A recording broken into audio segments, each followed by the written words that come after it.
recess of the subcommittee at any time. I welcome everyone to today's hearing on continuing injustice, the centennial of the Tulsa Greenwood Race Massacre. Before we continue, I want to remind members that we have established an email address and distribution list dedicated to circulating exhibits, motions, etc. to members who might want to offer them at today's hearing. If you'd like to submit such, judiciary docs at mailhouse.gov, and they will be distributed. Finally, I'd like to ask all members and witnesses, both those in person and those appearing remotely, to mute your microphones when you are not speaking. This will help prevent feedback and other technical issues. For those in the room, I'd like to ask you to keep your face mask on at all times unless you're speaking or unless you're over 100 years old. For those in the room, that'll be our protocol. I now recognize myself for an opening statement. Mr. Ellis, Ms. Fletcher, welcome and thank you for coming. We appreciate it. Our hearing today serves two primary purposes. First, it is a commemoration of a milestone anniversary, the centenary of the Tulsa Greenwood Race Massacre of 1921, one of the most painful episodes in our nation's long and tortured history of race relations. Sadly, many Americans today are not even aware that this massacre took place, and I hope that this hearing can serve to educate the public about what happened. I myself was not aware, but Chairman John Conyers had a hearing early in my term in Congress, probably about 10, 12 years ago, and edified me and many in Congress. John Conyers needs to be recognized today for his commitment to justice and to the memory of the race massacre and for improvements in Tulsa. The second purpose of this hearing is to highlight many ways that the black community of Tulsa continues to suffer from the effects of the massacre.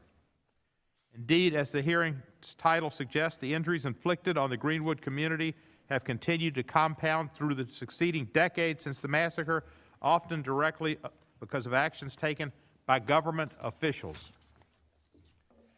Over the course of May 31 and June 1 of 1921, a white mob burned to the ground the Greenwood community of Tulsa, one of the most prominent and thriving black communities in the country at the time, often referred to as the Black Wall Street. The white mob, consisting of thousands of people, murdered black residents, looted their property, and burned more than 1,000 homes, churches, schools, and businesses. At least one credible estimate put the number of those killed at 300 people. Recently, the Attorney General, Merrick Garland, visited Tulsa, visited the memorial, and you could see the emotion in him as he toured it. Worse still, that mob, fueled by racial fear and hatred, was aided and abetted by some of the very government officials who were supposed to be protecting the innocent residents and property owners of Greenwood. In other words, the massacre did not simply represent a negligent failure by government authorities to maintain order. Rather, agents of the local and state governments were active participants in the crime. This happened too many places and too many times in our history, but never, I think, as significantly as it did in Tulsa. In the massacre's immediate aftermath, local authorities placed thousands of black residents into internment camps out of fear of what the authorities characterized as a so-called, quote, Negro uprising. Indeed, this narrative of the massacre, a misrepresentation of what happened based on racial fear, was ratified by a grand jury impaneled by Oklahoma's governor after the massacre. That grand jury issued a report less than a month after the massacre that placed the blame for the massacre entirely on the black community. This grand jury also indicted black persons with massacre-related offenses, while no white person was ever held accountable for crimes committed during the massacre. This was 1921 America, 1921 Oklahoma, 1921 when the Ku Klux Klan was again reasserting itself, and the birth of a nation had just been shown a little bit prior to that in the White House. Meanwhile, the Tulsa Massacre resulted in property damage estimated to be anywhere between $25 million and $100 million in today's dollars, representing a tremendous loss of wealth for Tulsa's black community, a loss that was compounded with each succeeding generation. As the descendants of the white mob that looted Greenwood's businesses and homes have had the chance to build on the wealth of their ancestors, including stolen wealth, many black survivors and their descendants have not been able to recoup the wealth that the white mob destroyed or stole during the massacre. In the massacre's immediate aftermath, the city passed a restrictive local ordinance to block rebuilding efforts. While this ordinance was ultimately struck down by the Oklahoma Supreme Court, in the decades since practices like redlining and urban rural policies have prevented black Tulsans from reestablishing a thriving community. Expressways funded by federal governments literally cut through Greenwood, further displacing black families and businesses. A grievance upon a grievance. Looking to the courts for relief, Greenwood's residents were denied justice in the 1920s because of rank racial prejudice, and in the 2000s because of a technical legal hurdle. Meanwhile, the survivors and descendants of the massacre remain without compensation for the harms inflicted on them, and neither the state of Oklahoma nor the city of Tulsa have provided direct compensation to massacre survivors and their descendants. The massacre has exacerbated government actions that over the decades have disproportionately burdened black Tulsans, preventing many from rebuilding their community and regaining stolen wealth. Predictably, this has led to racial disparities and adverse outcomes for the black residents of Tulsa. This is clear from the fact that North Tulsa, which has a higher concentration of black residents, is poorer, has fewer businesses and large-scale employers, has the fewest jobs, has more than double the unemployment rate, and has the lowest life expectancy when compared to the rest of Tulsa. In short, present-day racial and economic disparities in Tulsa can be traced back to the massacre. In America, Tulsa is a microcosm of what has happened to the African American community in this country. In light of the foregoing facts, Congress needs to step up. Many of our witnesses have called for some form of reparation for the survivors and descendants of the massacre. One potential remedy that I find of particular interest is the idea of a victim compensation fund. This subcommittee has jurisdiction over such compensation funds. For example, last Congress, we held a hearing to permanently reauthorize the 9/11 Victim Compensation Fund, which one of our witnesses suggested as a model for compensating potential Tulsa claimants. I'd be interested in hearing from our witnesses more details as to how such a fund would be structured and funded. As chairman of the subcommittee, I pledge to work with you on legislation on this front. When the subcommittee last held a hearing on this topic back in 2007, we heard from the late distinguished historian John Hope Franklin, author of From Slavery to Freedom, a book I had as a classroom text at Vanderbilt. John Hope Franklin was here, and he was also a survivor of the Tulsa Massacre. He testified about the culture of silence surrounding the massacre among the white community of Tulsa in the years following the massacre, a culture that sought to erase the massacre from historical memory. He also emphasized the importance of confronting and dealing honestly with historical truth. What John Hope Franklin, a historian of eminent success and acclamation, said then is true today. We must deal with historical truth. We must heed Professor Franklin's admonitions, keep the memory of the massacre alive, deal honestly with the truth, and ensure reparations for the century of suffering the survivors and descendants of the massacre have endured. I look forward to hearing our witnesses' testimony today, and I thank them for being with us today. I now yield time to the ranking member, Mr. Johnson, Louisiana, for his opening statement. Thank you, Mr. Chairman. Thank you all for being here. First, I want to especially thank our witnesses. I know it took some effort for you to be here, and we deeply appreciate it. particularly this panel, our first panel of two, because you are survivors of the Greenwood Massacre. And I am going to briefly repeat the history of that again, because as you say, Mr. Chairman, not enough Americans remember this sad chapter. But in 1921, Greenwood was a thriving commercial and residential district in Tulsa, Oklahoma. It was home to the city's African-American residents, as was said, and Greenwood hosted restaurants and churches and grocery stores and entertainment venues, clothing and jewelry stores, the offices of professionals like doctors and lawyers, and it led some to refer to it as the Black Wall Street. Unfortunately, the story of Greenwood is not just one of success, but the other side of that coin is it's a terrible, tragic story of violence and destruction. Between May 31 and June 1 of 1921, as many as 100 to 300 people were estimated to have been killed in the Tulsa Greenwood Race Massacre. Approximately 35 blocks of Greenwood, amounting to more than 1,200 homes and dozens of businesses, were burned, and as many as an additional 400 homes were looted but left standing. This violence was perpetrated by a mob of the city's white residents, and it took place during an era when racial violence was all too common. It's one of our nation's darkest chapters indeed. As I have said many times before, in America, we recognize that each of us is made in God's image, and that every single person has inestimable dignity and value. And our value is not related in any way to the color of our skin, where we're from, what we do for a living, what zip code we live in. All of us are created equally before God, and racism and racial violence violate the most fundamental principles of our great nation and the will of our Creator.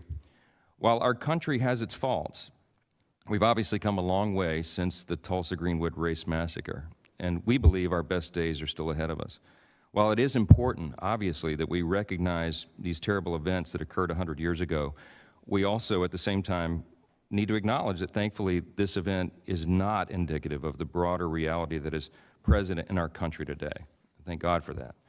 We must continue to move our country forward, to remain cognizant of the past, because we learn from our history, work to create a unified America that honors the value of every single citizen, regardless of their race, and provides a path of opportunity for those who work hard and seek it. America is a great country, and we are still on our way, as the Constitution's preamble says, to forming a more perfect union.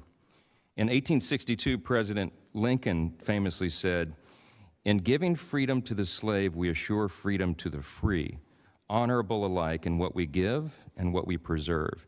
We shall nobly save or meanly lose the last best hope of earth." More than a century later, in his Time for Choosing speech, Ronald Reagan echoed that sentiment, and he said it this way, quote, "You and I have a rendezvous with destiny. We have a responsibility to preserve for our children this, the last best hope of man on earth," unquote. That remains our great challenge still today. We're working through that, and the testimony that you provide helps us because it gives us context and history and the things that we have to consider as we try to preserve this last best hope of man on the earth. I pray, and all of us do, that we remain faithful in that challenge. I again thank our witnesses for being with us this morning. We really do look forward to your testimony, and I'll tell you, we don't have many centenarians testify before our committees. So this may be, I would suggest we may be making history here today. We're really grateful you're here. I yield back, Mr. Chairman. Thank you so much. Thank you, Mr. Johnson. Appreciate Mr. Johnson's comments. And now I recognize the chairman of the full committee, who is, of course, responsible for the actions of this subcommittee as well, Mr. Nadler of New York. Thank you, Mr. Chairman. Today's hearing is an important opportunity to commemorate the Tulsa Greenwood Race Massacre of 1921 and to consider what legal and policy measures might be enacted to compensate the survivors, their descendants, and Tulsa's greater black community. Nearly 100 years ago, in what the late historian John Hope Franklin described as a firestorm of hatred and violence that is perhaps unequaled in the peacetime history of the United States, a white mob looted and destroyed nearly 40 square blocks of Tulsa's Greenwood district, a segregated yet vibrant black enclave whose prosperous businesses made it known across the country as the Black Wall Street. The reportedly 5,000 to 10,000 strong mob destroyed many of those businesses, along with the district's hospitals, churches, and private homes, leaving almost 9,000 Greenwood residents homeless. According to a 2001 report by an Oklahoma State Commission to study the massacre, one credible contemporary source estimated the death toll of 300 people, far higher than the official record made at the time. The 2001 Commission also found credible contemporary reports of mass burials. In 2018, the city of Tulsa finally began the process of locating these mass graves. It is only within the past year that state archaeologists pinpointed the location of one potential mass gravesite. Authorities are now taking steps to exhume the bodies for identification and reburial. I've said so before, and I'll say it again. The Tulsa Greenwood Massacre can be described as an act of ethnic cleansing, which was subsequently wiped from the history books for many decades, despite having made national news at the time. We are honored to have with us today some of the last remaining survivors of the massacre, and I welcome them. I appreciate the fact that this subcommittee can play a role ensuring that this history is never lost again by hearing directly from those who experienced the tragic injustice that unfolded in Tulsa during the overnight hours of May 31st and June 1st, 1921. In addition to commemorating the massacre's victims, this hearing is also another opportunity to consider the massacre's long-lasting repercussions for the survivors, their descendants, and Tulsa's greater black community, and what role Congress can play in remedying this historic injustice. The 2001 Commission report found significant evidence demonstrating not only that local and state authorities failed their responsibility to maintain civic order, but also that government agents actually aided the mob in carrying out the massacre. Thousands of black residents were interned for days and weeks after the massacre under the justification that it was for their so-called protection. A majority of the 2001 Commission members declared at that time that, quote, reparations to the historic Greenwood community in real and tangible form would be good public policy and do much to repair the emotional and physical scars of this terrible incident in our shared past. It is now 20 years later, and neither the state nor the city of Tulsa has directly compensated survivors or their descendants. Survivors and their descendants have tried to seek legal redress from the city of Tulsa and the state of Oklahoma for massacre-related harms. Unfortunately, these claims have never been decided on the merits. In 2004, a divided 10th Circuit upheld a lower court's decision dismissing Greenwood survivors' claims, holding that the plaintiffs' claims were barred by the applicable statute of limitations and that no equitable tolling to the statute of limitations period applied. In 2007, when I was chair of this subcommittee, we held a hearing on legislation authored by the late former chairman of the full committee, John Conyers, that would have created a new federal cause of action for Tulsa Greenwood Massacre claimants that would permit their case to be decided on the merits. Similar legislation that helps address relevant statutes of limitation issues that have bedeviled these claims in the past certainly remains one potential avenue for survivors and their descendants to obtain compensation. The subcommittee should also examine other proposals for reparations, with particular consideration given to the massacre's contribution to the racial and economic disparities that exist in Tulsa today. I want to commend Chair Cohen for holding today's hearing. I also thank Congressman Hank Johnson for his leadership on the commemoration efforts spearheaded by the Congressional Black Caucus, and Congresswoman Sheila Jackson Lee for her efforts to secure a House vote on a resolution recognizing the centenary of the massacre. I look forward to hearing from all of today's witnesses, and with that, I yield back. Thank you, Mr. Nadler, and I too appreciate the work of Congresspeople Johnson and Sheila Jackson Lee for their work on this effort as well. I now recognize the ranking member of the full committee, the gentleman from Ohio, Mr. Jordan, for his opening statement. Thank you, Mr. Chairman. Today's hearing, as the previous speakers have indicated, commemorates the 100th anniversary of the massacre that occurred in Tulsa, Oklahoma's Greenwood District in 1921. We are honored to have survivors with us here today, in particular Mr. Vann Ellis and Ms. Fletcher.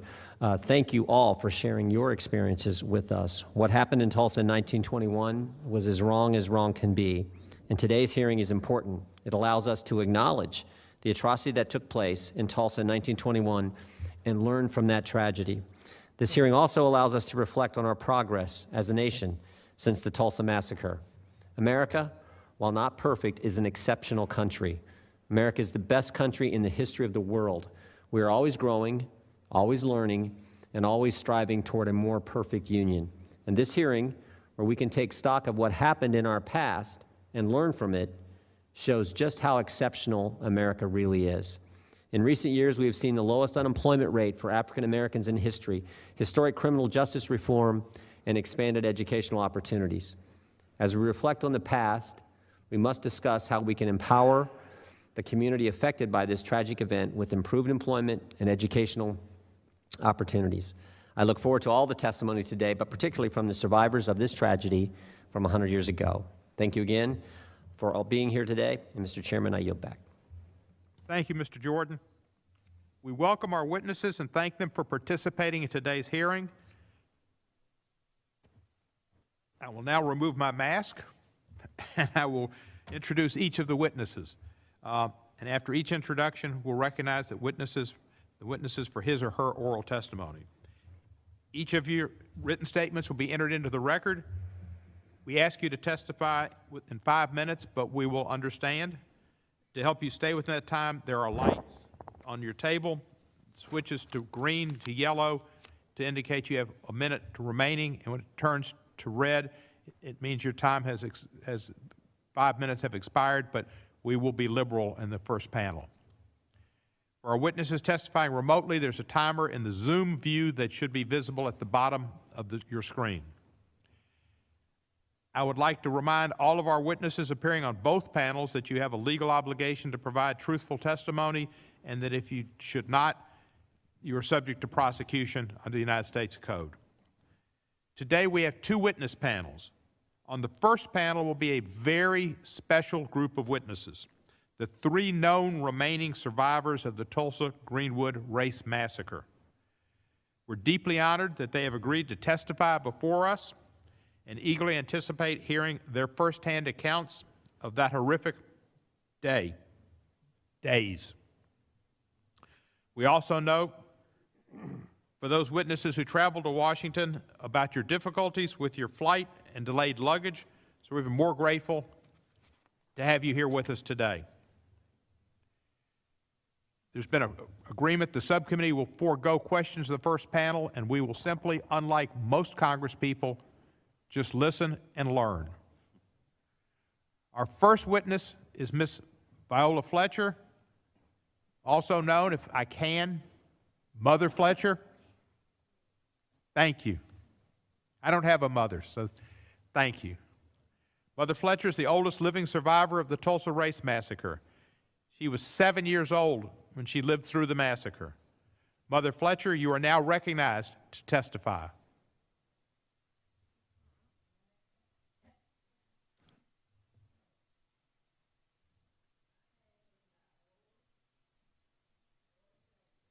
Is the microphone on? Yes. My name is that, okay. My name is Viola Ford Fletcher. I'm the daughter of Lucinda Ellis and John Wesley Ford of Tulsa, Oklahoma. I'm the sister of Hughes Vann Ellis, who's also here today. I'm a survivor of the Tulsa Race Massacre. 2 weeks ago, I celebrated my 107th birthday.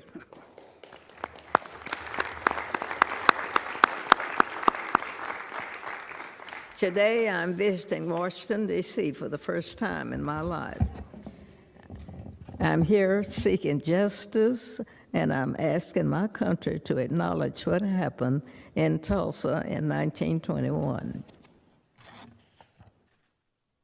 On May 31st in 21, I went to bed in my family's home in Greenwood, neighbors of Tulsa. The neighborhood I felt asleep in that night was rich, not just in terms of wealth, but in culture, community, heritage, and my family had a beautiful home. We had great neighbors, and I had friends to play with. I felt safe. I had everything a child could need. I had a bright future ahead of me. Greenwood could,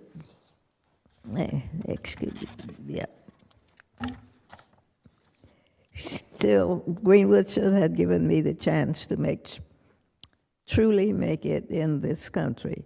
Within a few hours, all of that was gone. The night of the massacre, I was awakened by my family. My parents and 5 siblings were there. I was told we had to leave, and that was it.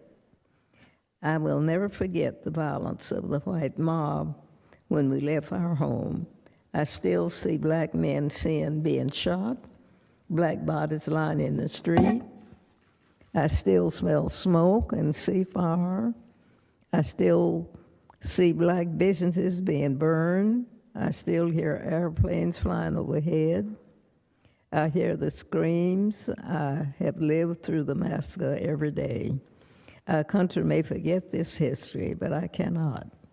I will not, and other survivors do not, and our descendants do not.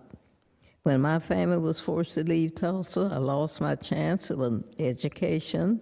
I never finished school past the 4th grade. I have never made much money in my country. State and city took a lot from me.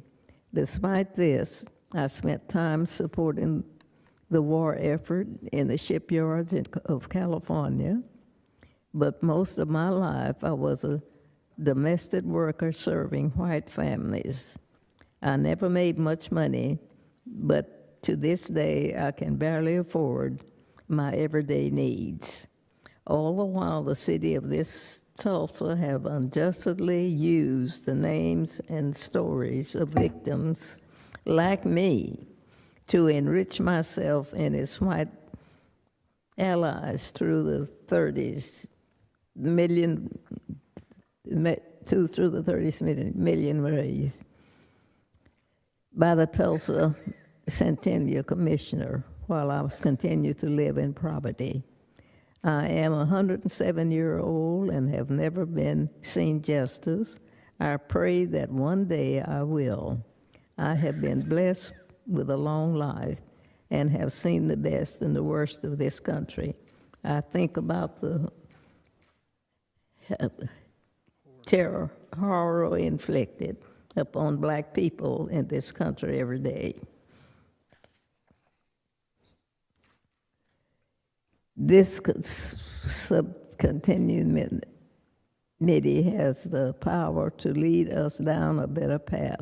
I'm asking that my country acknowledge what has been happened to me, the traumas and the pain, the loss, and I ask the survivors and descendants to be given the chance to seek justice, open the door. All of you know how easy it is to deny that a violent mob threatened your lives and took your property. For 70 years, the city of Tulsa and its Chamber of Commerce told us that the massacre didn't happen, like we didn't see it with our own eyes. You have me here right now. You see Mother Randall, you see my brother, Hughes Vann Ellis. We live this history, and we can't ignore it. It's our lives with us. Oh my goodness. We lost everything that day, our homes, our churches, our newspapers, our theaters, our lives. Greenwood represented all the best of what was possible for black people in America and for all the people. No one cared about us for almost 100 years. We and our history have been forgotten, washed away. This Congress must recognize us and our history. For black America, for the white Americans, and for all Americans, that's some justice. Guess was that it. Thank you. Do you want to say anything else? I thought it was another page. Do you want to say anything else? Mm-hmm. Is there anything else you want to say? No, that's not. Thank you very much. We appreciate very much your testimony.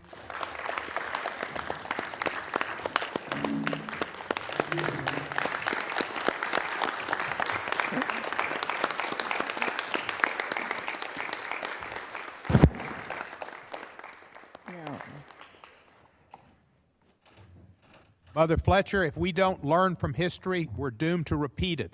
So thank you for putting us on the right course to learn and to understand and to do better. Thank you. Are you the older of the two siblings? The older, Are you older than your brother here? yes, You are? yes. So he's used to having a tough act to follow. Our next witness is Mr. Hughes Vann Ellis, Yep, known as Uncle Red. yep. He's a World War II veteran, having served in the United States Army in the China-Burma-India Theater of Operations as a member of an all-black unit. He's also a survivor of the Tulsa Race Massacre. Uncle Red, you're on. Chairman Gorman, Ranking Member Johnson, and member of the subcommittee. My name is Hughes Vann Ellis. I am 100 years old, and I am a survivor of the Tulsa Race Massacre. Because of the massacre, my family was driven out of our home. We were left with nothing. We were made refugees in our own county.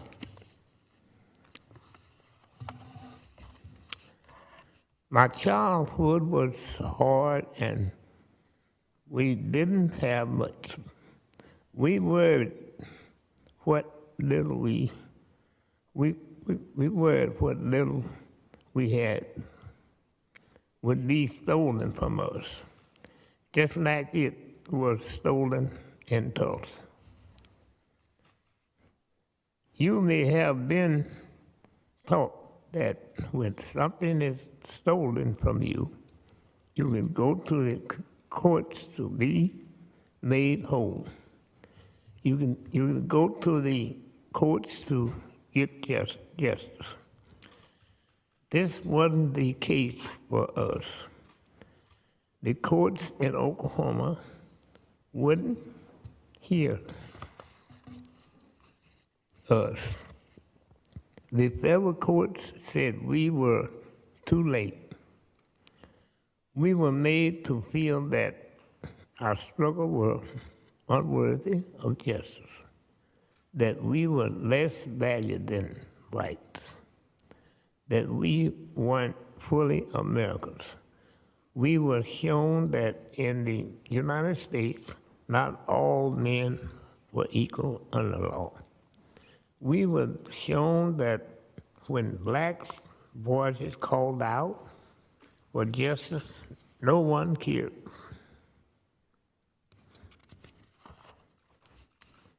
But we still had faith things would get better.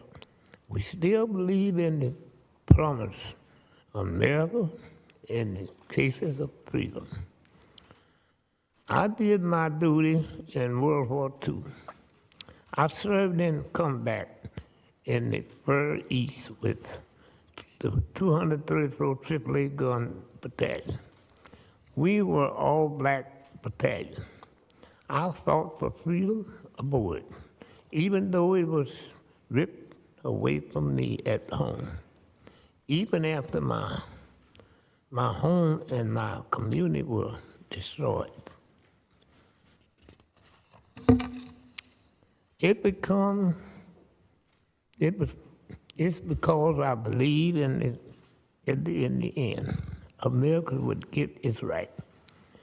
When I returned home from the war, I didn't find any of this freedom. I was fighting for overseas. Unlike white servicemen, I wasn't entitled to GI Bill benefits because of the color of my skin.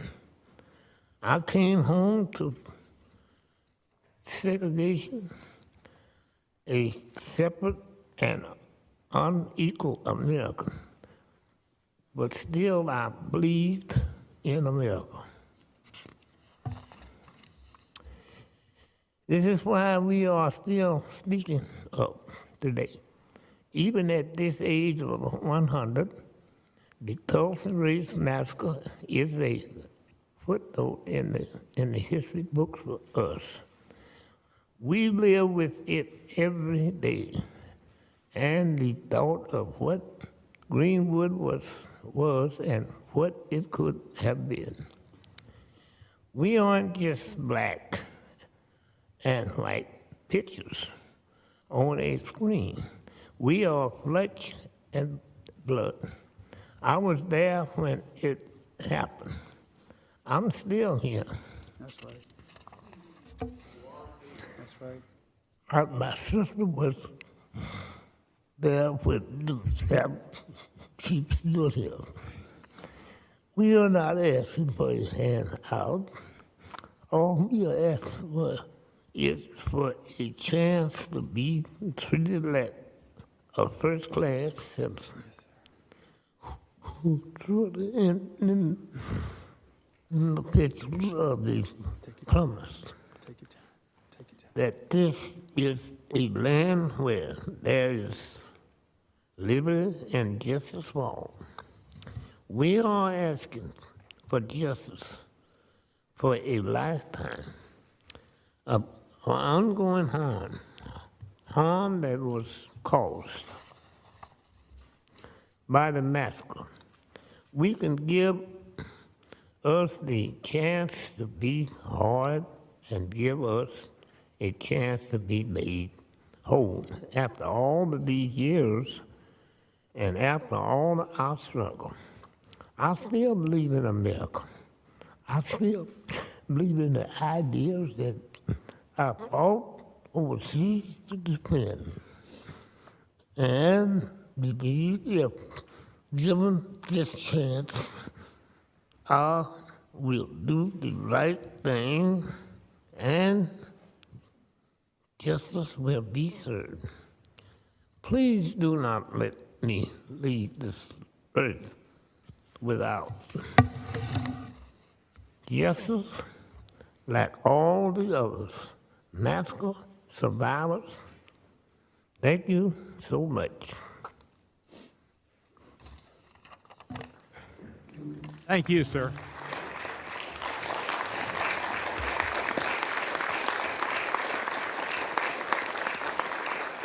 Do you want to say anything else? You want to say anything else? I want to say that I appreciate being here, and I hope we all will work together. We are one. We are one.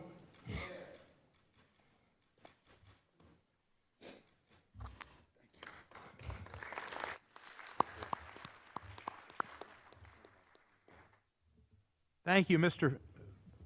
Vann Ellis, AKA Uncle Red.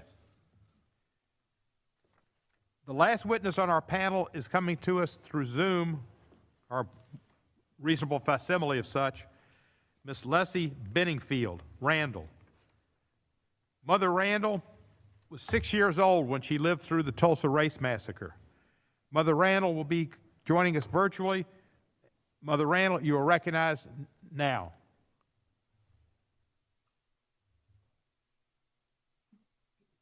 Read now with you. Good morning, Chairman Cohen, Good morning. Ranking Member Johnson, and members of the subcommittee. I am blessed and honored to be here speaking with you today. It means a lot to me to finally be able to look at you all in the eye and ask you to do the right thing. I have waited so long for justice. My name is Leslie Evelyn Benningfield Randall. People call me Mother Randall. Today I'm 106 years old. 100 years ago, in 1921, I was a 6-year-old child. I was blessed to live with my grandmother in a beautiful black community in Tulsa, Oklahoma, called Greenwood. I was lucky. I had a home, and I had toys. I didn't have any fear. I was a young child, and I felt very safe. Thank you. My community was beautiful and was filled with happy and successful Black people. Then everything changed. It was like a war. White men with guns came and destroyed my community. We couldn't understand why. What did we do to them? We didn't understand. We were just living, but they came and they destroyed everything. See, let's see. They burned houses and businesses. They just took what they wanted and out of the building. Then they burned the building, burned them. They murdered people. We were told they just dumped the dead bodies into the river. I remember running outside of our house. I just passed dead bodies. It wasn't a pretty sight. I still see it today in my mind 100 years later.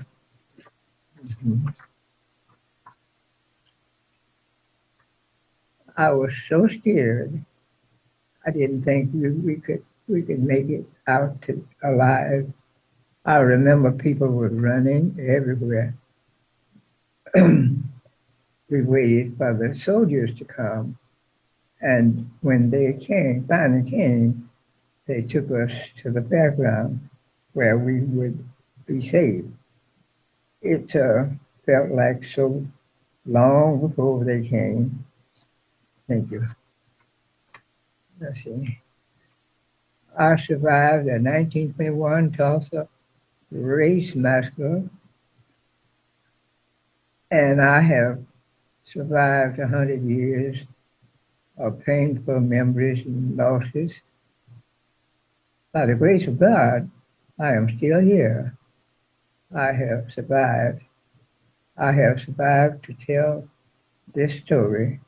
I believe that I am still here to share it with you.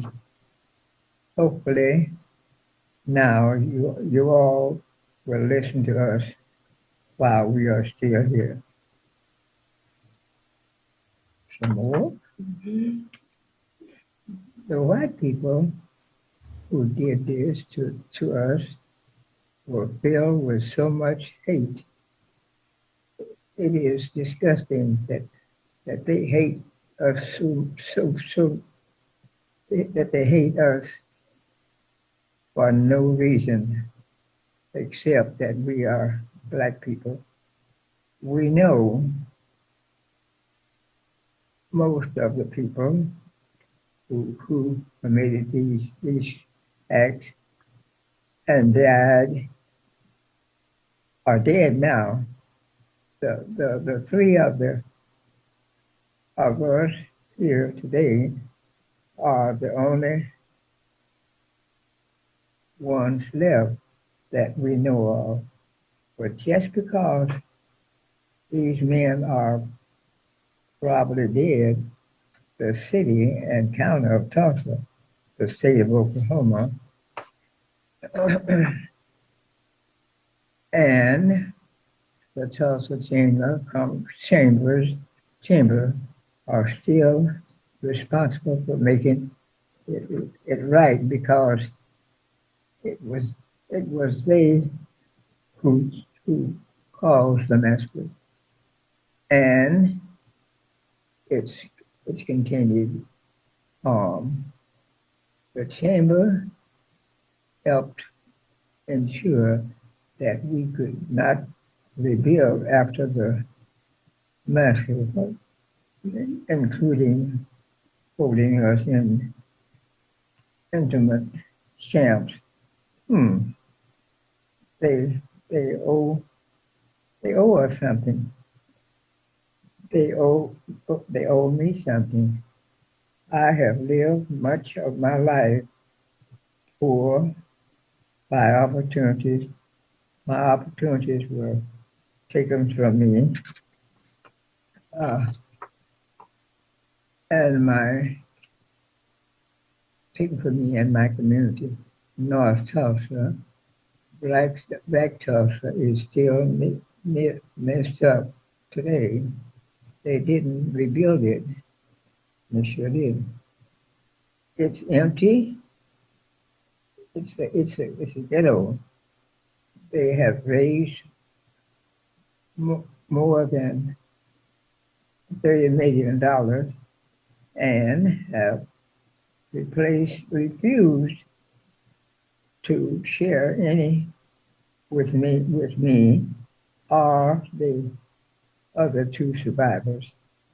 They have used my name to further their fundraising goals without my permission. Now that's a crime, and misrepresenting my support of their upcoming continual yes events focused on making Tulsa look good and not justice. You can help us get some justice. America is still full of examples where people in positions of power, many just like you, have told us to wait. Others have told us it's too late. It seems like justice in America is always so slow or not possible for Black people. And we are made to feel crazy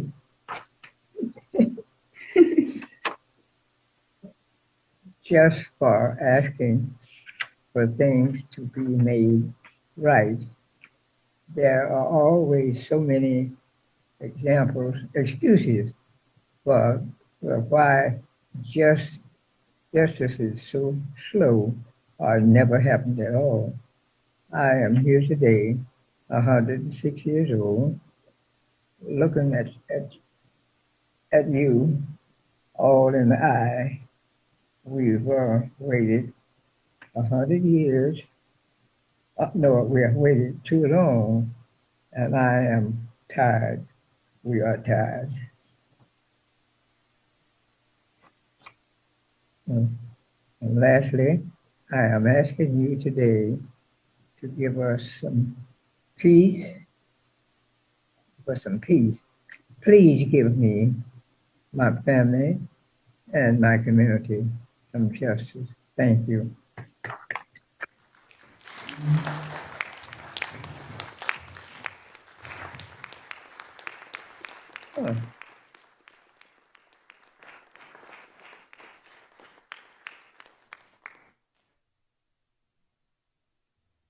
Thank you, Mother Randall.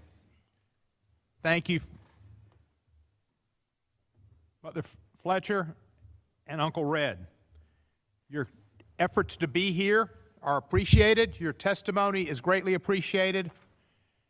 As I was affected in 2007 by the testimony of John Hope Franklin, I know my colleagues on the panel and those who are watching will be affected by your testimony. Thank you so much. The subcommittee knows and thanks you for your strength and perseverance in telling these stories for the record and for future generations. We will now take a brief recess for you to be able to leave the committee room with our thanks and our appreciation, and then we'll go to our second panel. Thank you so much.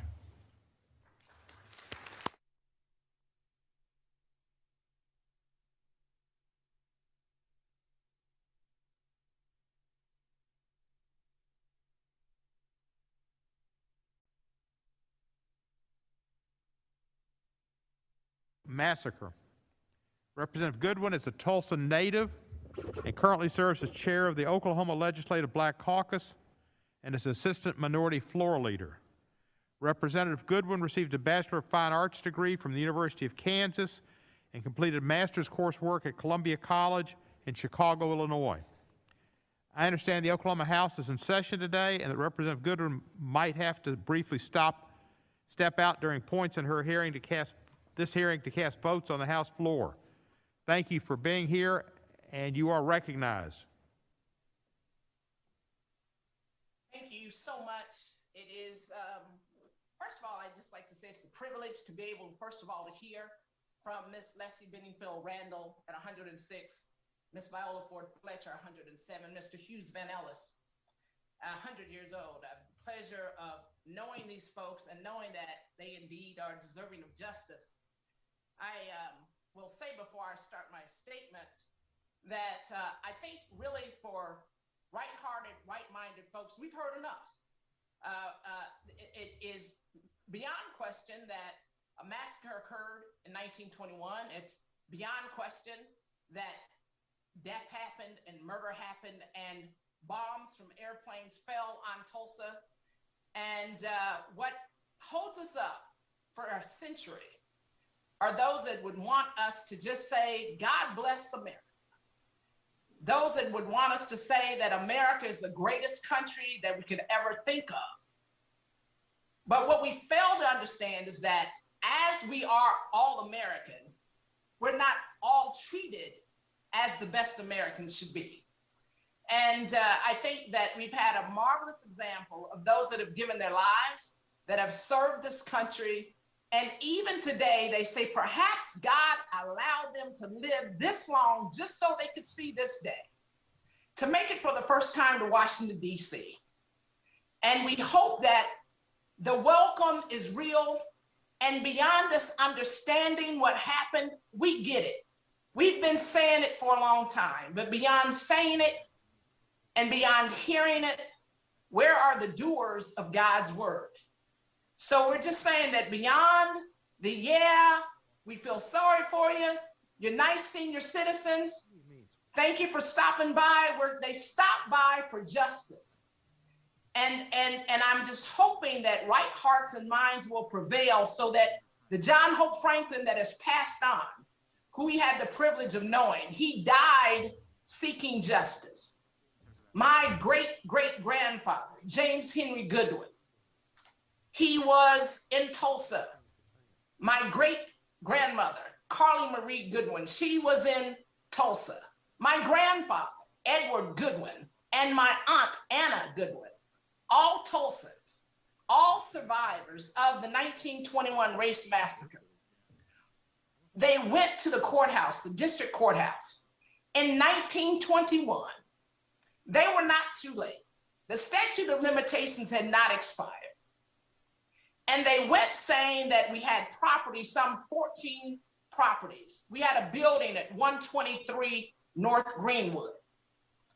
My great-grandmother talked of her silverware and her linen, and she talked about her feather mattresses, and she talked about the piano destroyed.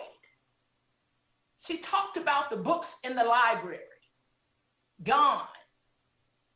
And she had the courage when murderers were still walking the streets of Greenwood, when arsonists who thought that they should just light curtains on fire and destroy 35 square blocks. She had the courage in the midst of all of that chaos, all of that mayhem, to say, you took from me what was mine. We worked hard for what we had. We had a tight-knit Black community because segregation would not allow us to interact with our other human beings who just happened to be another color. And we made a great community. And when she went to the courthouse, she was rejected outright. So you can't say the statute of limitations ran out, but you can say what had run out and what we did not have in supply was justice. And then I also think about my grandfather, who was in high school at the time, and he was a senior, just like anybody else who was privileged to get that far in school and to graduate. And he was decorating a hotel at the time and preparing for graduation exercises. And all they heard was that trouble is coming. And how would they have known that trouble is coming meant the worst racist terrorist attack on American soil in history? How would they have known that the theaters that they would attend and black owned, the hotels that they were decorating, right, which would rival any white hotel in terms of its quality, in terms of its grandeur, how would they have known that trouble is coming meant that that community was going to be consumed, first of all, with hatred and then with fire? And that airplanes would fly overhead and drop bombs. It is a history that we as descendants have known all of our lives. And I was blessed to grow up in that Greenwood community. And it's somewhat disturbing to know that that incident that set off that 1921 race massacre was basically a lie.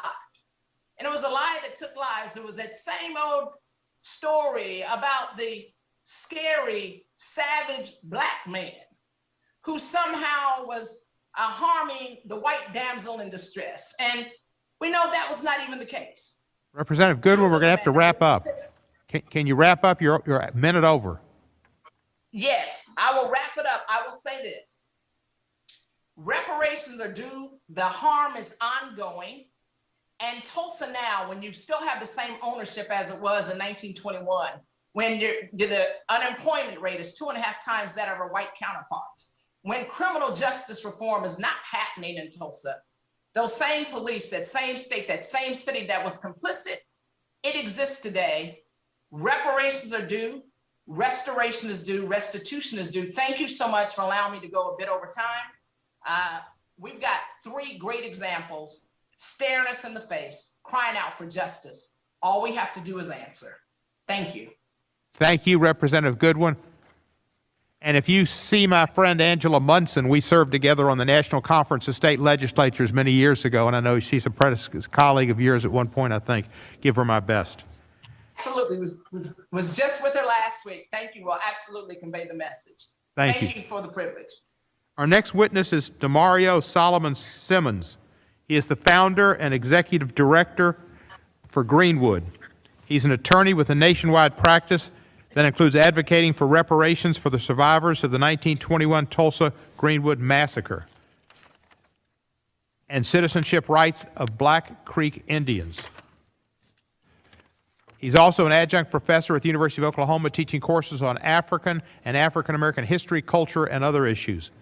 He received his JD from the University of Oklahoma College of Law, holds a Master of Education degree and a BA from the University of Oklahoma. And we welcome you, and you're recognized for 5 minutes. Thank you, Chairman. In Tulsa, the racial and economic disparities that we see today is a direct result of the 1921 Tulsa Race Massacre. Those are not my words. Those are the words of the current mayor of Tulsa, G.T. Bynum. And these disparities that we all know exist, some of these disparities, if you've already heard, is that we live 11 to 14 years less than our white counterparts in South Tulsa because we have no health care. We have no hospital. North Tulsa, Black Tulsa is where I live, where I grew up. I'm a son of Greenwood, a proud product of North Tulsa. We have no hospital. We're shot and beaten by the police 3 to 4 times more than our white counterparts in Tulsa. We have 35% of our people, Black people in Tulsa, living in poverty. We own our homes 2.5 times less in Tulsa, Blacks, than white Tulsans. We have evidence after statistic after statistic. Yet, our mayor, our county, our chamber, they oppose justice. They oppose reparations. They oppose Mother Randall, Mother Fletcher, and Mr. Ellis, who you heard from today. I am here today because the city of Tulsa has failed us. They bombed us. They burnt us. They killed us. They looted from us. They destroyed not just our property, not just our livelihood and our lives, but our legacy, our generational wealth, the idea of Greenwood, a freedom mind state, land ownership, and wealth concentration. They took that from us. And then they put in a system of policy violence that continues to this very day. So much so that right now, as I speak, the same perpetrators of the massacre, the city, the county, the chamber, the state, are utilizing the massacre to pad their own pockets. They're utilizing the branding of the massacre, the narratives, the names, and the likenesses of people who suffered, who died, who was treated as refugees, who lived in internment camps for 18 months, who had to be signed out by a white person with an ID card. These people who have raised more than $30 million in the name of the massacre for what they call cultural tourism. Not one penny has been given to any of the survivors. Not one dime has been paid for the claims that are still outstanding. The claims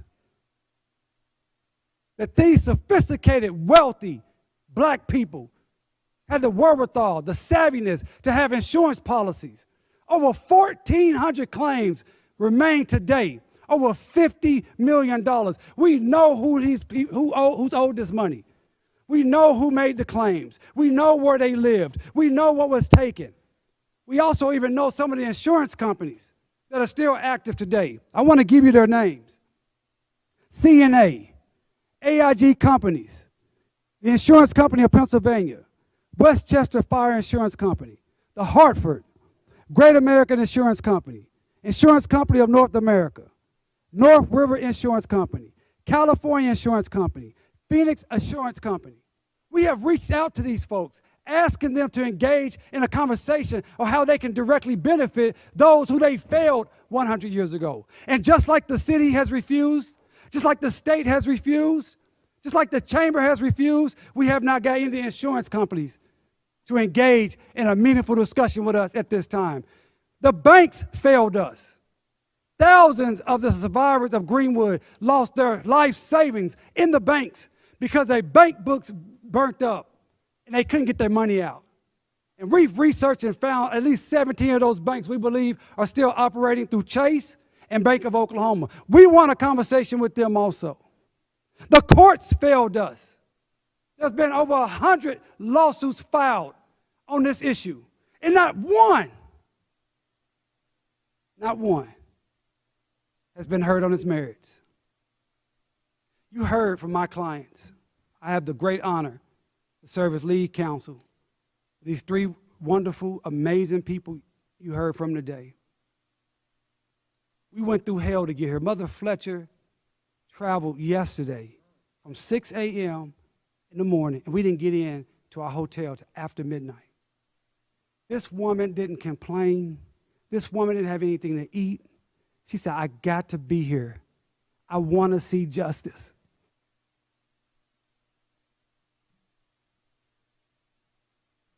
Representative Coyne, Representative Nadler, Representative Jackson Lee, I was here in 2007. I appreciate you still being with us. But as you know, we have lost so many since that hearing. Otis Clark, Dr. Olivia Hooker, John Hope Franklin. And even we've lost my great mentor, Charles Ogletree. He's not gone, but he's not with us.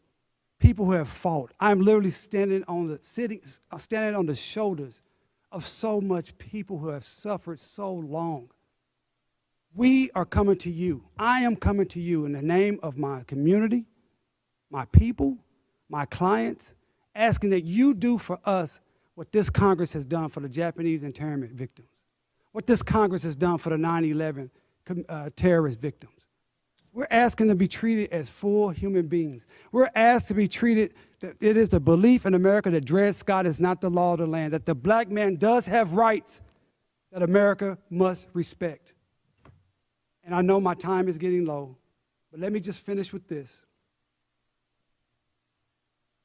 Hal Singer.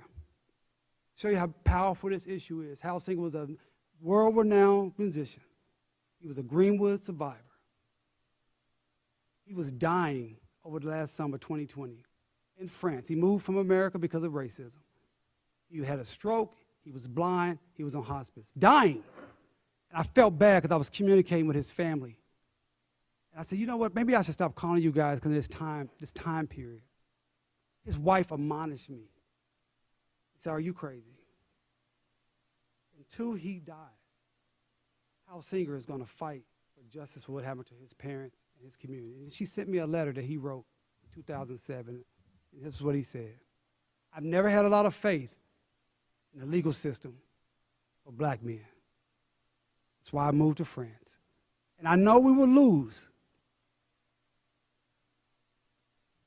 a lot of battles. But we must continue to fight for our rights and our dignity. I am here fighting for the rights and the dignity of Mother Fletcher, Mr. Ellis, Mother Randall, my community, and I'm asking you to help us fight, grant us legislation that pays restitution, gives us the ability to restore what was lost, so we can rebuild for the next 100 years. Thank you.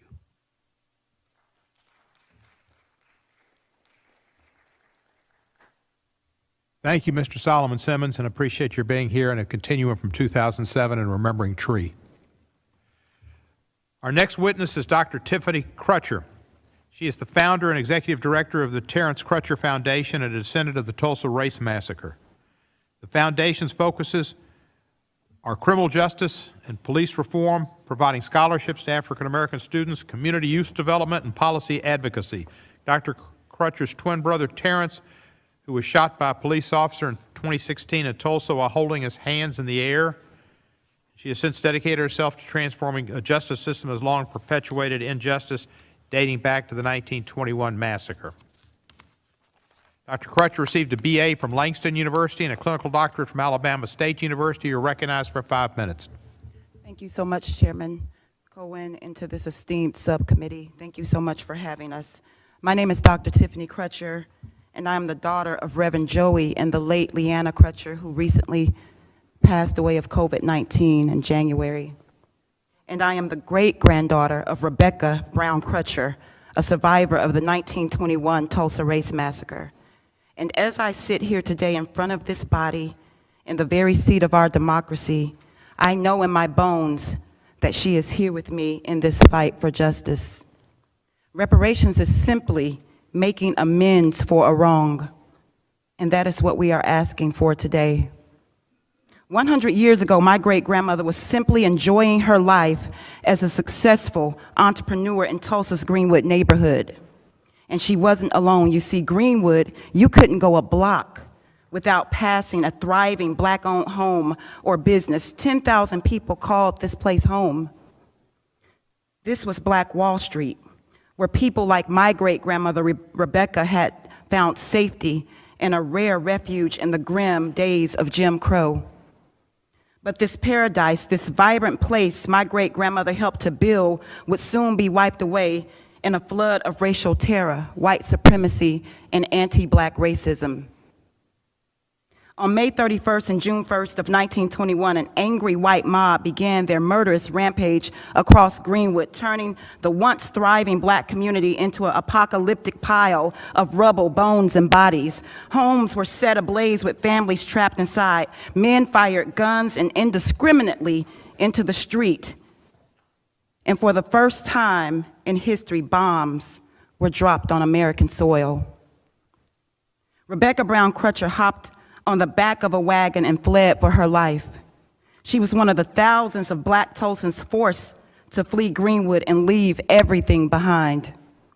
Within hours, black Tulsans, black resilient Tulsans, and their black neighbors began to rebuild Greenwood from the ashes, even as insurance companies, state laws, redlining practices, and urban removal would time and again seek to destroy this sacred place. What happened in Tulsa was perpetrated by our city's own government. Former Tulsa Judge William Kellogg said it plainly this week. There was no doubt that white Tulsa officials were largely to blame for the massacre. They not only failed to prevent the bloodshed, but had also deputized white civilians and Klan members who took part in the burning and in the killing. Tulsa's government failed its people. Tulsa's government failed these survivors. Tulsa's government failed Rebecca Brown Crutcher. And now we are here asking our nation's government to see that justice is done in the form of reparations. The vestiges of the massacre are still found in Tulsa's criminal legal system, which has torn my family apart. In 2016, Tulsa police officer Betty Shelby shot and killed my twin brother. Terrence Crutcher is his name. Terrence Crutcher is his name. Police looking for weapons instead found gospel CDs in his car. My 40-year-old brother didn't get a fair chance to live. His children didn't get a fair chance to see another day with their father. For 5 years, I have fought for policing reforms like the very ones that each of you have debated and voted on. Just weeks ago, I was in this very building with the families of George Floyd, Eric Garner, and Botham Jean, asking our legislators to end qualified immunity. Policing reform that could have saved my brother's life, and according to the Human Rights Watch and the NAACP Legal Defense Fund, could save the lives of so many others. Black people aren't looking for a handout. We are looking for good legislation that recognizes our humanity. We are looking for justice, because for centuries, injustice has cost our families an unspeakable price. Racial disparities are systemic, and they extend far beyond issues of policing. Compared to white Tulsans, black people in Tulsa are far more likely to be relegated to poverty and neighborhoods that don't have access to fresh fruit or produce. As we speak, people in North Tulsa, a predominantly black part of town, are celebrating our first full grocery store in over a decade. The grand opening and the ribbon cutting was just yesterday. I'm having trouble celebrating finding crumbs in a food desert. We shouldn't have to live like this, and we shouldn't have to die like this. If you care about racial justice and racial healing, I am asking you to do two simple things. Support reparations for the survivors and descendants of the Tulsa Race Massacre, and bring reparations bill HR 40 to an immediate vote, and support ending qualified immunity as a part of any police reform legislation that leaves this House. The nation's government cannot sit on the sidelines as Mother Randall, Mother Fletcher, Uncle Red spend their twilight years fighting for justice 100 years after the massacre. Their health is dwindling as they demand reparations, fighting time and again to convince elected leaders to treat us like we matter. I hope you see your loved ones in them. I hope you look past the division of politics and see our humanity.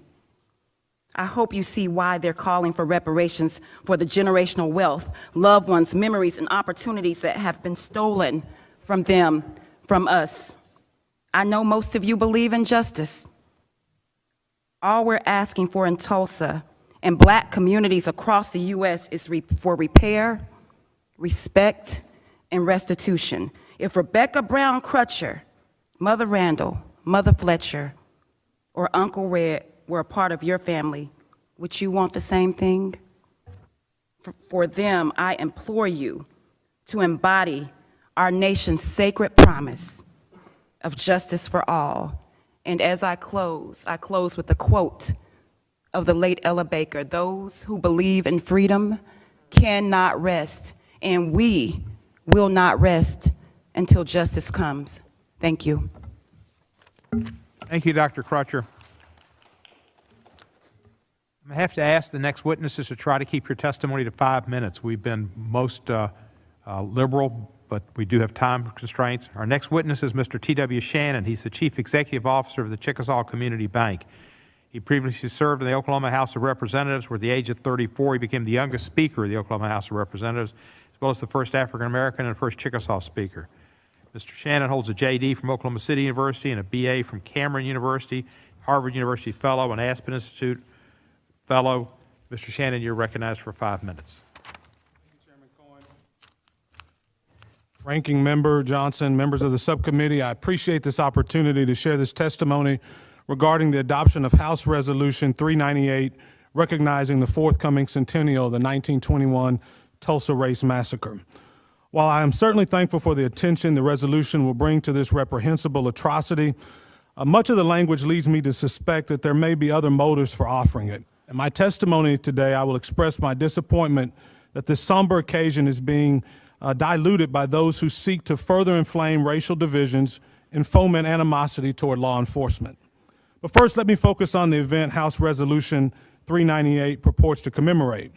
What is known today as the Tulsa Race Massacre occurred 100 years ago, and Americans should know of the brutality and atrocity of that day. History, however uncomfortable, should not be censored, nor in today's terms canceled. History should be taught without political bias and without the intent to make any one group, gender, or ethnicity feel responsible for the sins of their ancestors. I don't speak of American history as someone who is unfamiliar with our country's many struggles. Both of my parents were history teachers, and they grew up in a segregated America, a segregated Oklahoma. My father is a veteran and a retired history teacher. They both had their share of racial discrimination, but rose above it and both became college graduates.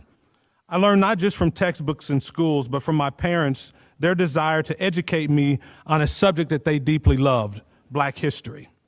In fact, it was my mother who first taught me about the Tulsa Race Riot, which is what it was called then. The event as described by my mother didn't sound like much of a riot to me, at least not on the part of the Black community living in the Greenwood district. It sounded more like an invasion. Yes, she told me about the atrocities that this subcommittee knows well, the looting and burning, the lynching and killing, the utter destruction of an entire community that left hundreds dead and thousands homeless. She also taught me about the unparalleled prosperity of the Greenwood district. And I can't describe to you how inspired I was by her stories of countless Black-owned businesses, all thriving in their segregated economic bubble as a result and a symbol of modern capitalism. My mother, who grew up an hour away from Greenwood in Muskogee, another town with a thriving Black middle class during that time, also celebrated the entrepreneurship that was a byproduct of the strong families of Greenwood. She took great pride in teaching me how the fruits of capitalism took root and blossomed so enormously that the community was termed Black Wall Street. The fact that the Black community in Greenwood was so successful really made the destruction all the more painful for me to imagine. All that prosperity, not even a full generation removed from slavery, completely wiped out. Hundreds of families mourning the death of someone they loved. Thousands grieving a lost home or destroyed storefront. Many suffered all of those things all at once. This is the tragedy that should be our focus. Instead, I'm concerned the resolution that was adopted by the majority promises to stoke racial tensions by equating white supremacy with police brutality. It accuses law enforcement of a pattern of violence against Black people in the United States and state-sanctioned violence. This language, frankly, lands like a slap in the face to our honorable law enforcement officers and all who support them. As an American who appreciates the sacrifice and service of police officers across this country, I reject the false and divisive rhetoric found in parts of this resolution. Mr. Chairman and members, House Resolution 398 may mark the 100th anniversary of the Tulsa Race Massacre, but it does not honor the victims of that tragic day by seeking to further inflame racial divisions. The memory of those who suffered is not honored by generating animosity toward police officers. The families who grieved loved ones who lost livelihoods, those families are not honored by divisive rhetoric calculated to appease the opponents of law and order. Instead, we honor those who suffered and died and families they left behind by simply telling the truth about what happened. We honor them by educating America about the tragic day.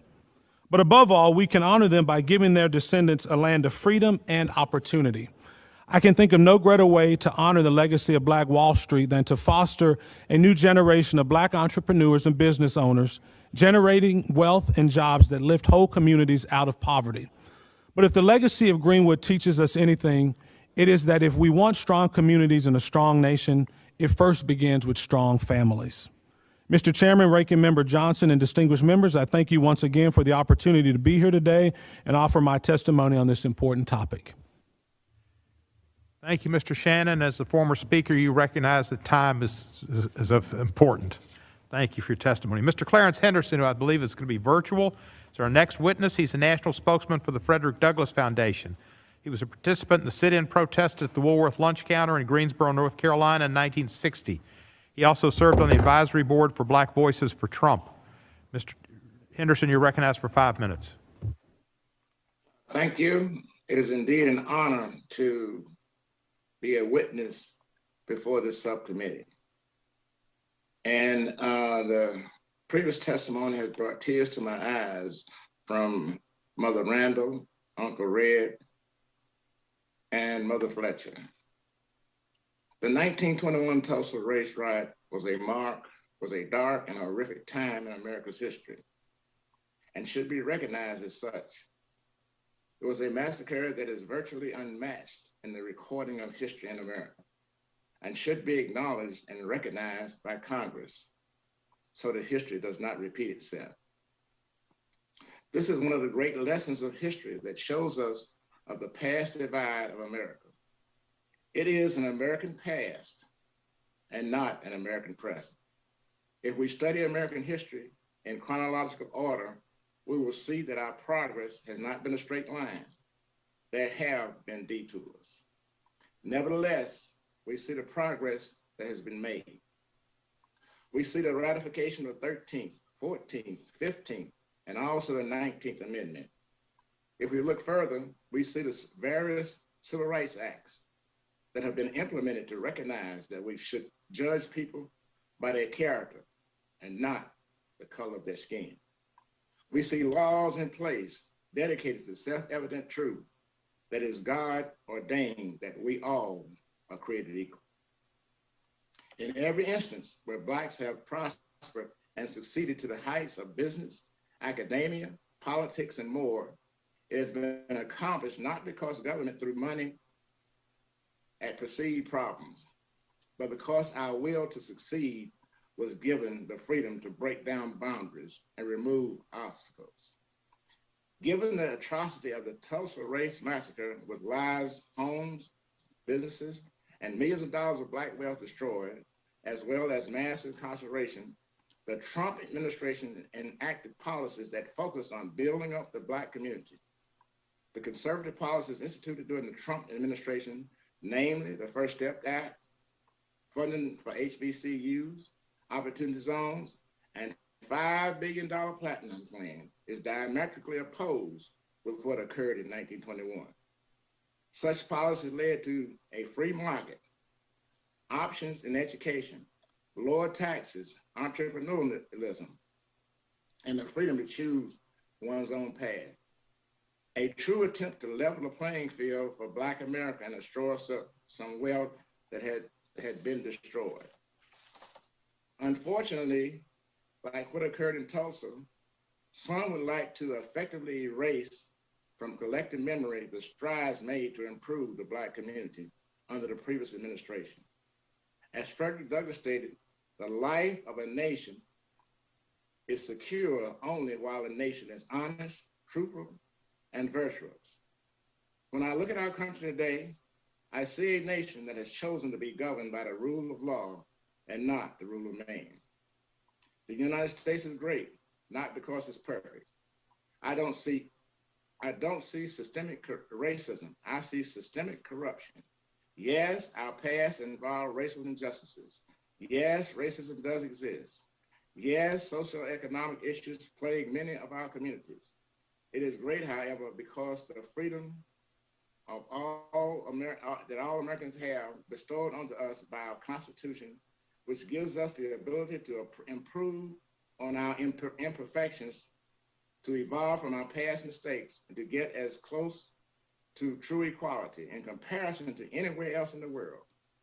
I hope this resolution is used to recognize a horrific past injustice so it is not repeated and not used as a political tool to promote systemic racism. I hope this resolution is not used as a political tool to cause legal enforcement of the law to cease and desist. I hope this resolution will not be used to politicize every facet of the nation's racial diversity for political gain to further exploit and emotionally cripple the Black community. As a participant in the 1960 Woolworth sit-in movement, I recognize freedom is not free. There's a price to be paid, and it is continuous. Thank you. Thank you, Mr. Henderson. Our next witness is Chief Ganwale Amusan. He's the president of the African Ancestral Society, a nonprofit organization based in Tulsa, Oklahoma. He's a descendant of the Tulsa Greenwood Massacre and has been leading activists on behalf of massacre descendants. Chief, you're recognized for 5 minutes. Thank you, Mr. Chair and esteemed body. My name is Chief Egunwale Amushan. I'm the grandson of Raymond Beard Sr. and the grandnephew of Matthew and Mary Beard, all of whom were survivors of the 1921 Tulsa Holocaust Massacre or any other matching descriptor. I was born and raised in Tulsa, Oklahoma. Today, I speak on behalf of those whose remains were dumped carelessly into the Arkansas River by the truckloads, those remains that cracked the concrete from beneath the highway built over them, those remains dumped in mass graves like the one I stood in October of 2020 during the mass grave investigation at Oaklawn Cemetery in Tulsa. As a member of the Mass Graves Oversight Committee, I stood in that trench with 12 coffins we uncovered. I couldn't help but to be drawn to a smaller box, which appeared to be the size of a women's hat box. It triggered the memory of something I had read in the Race Riot Commission report in 2001.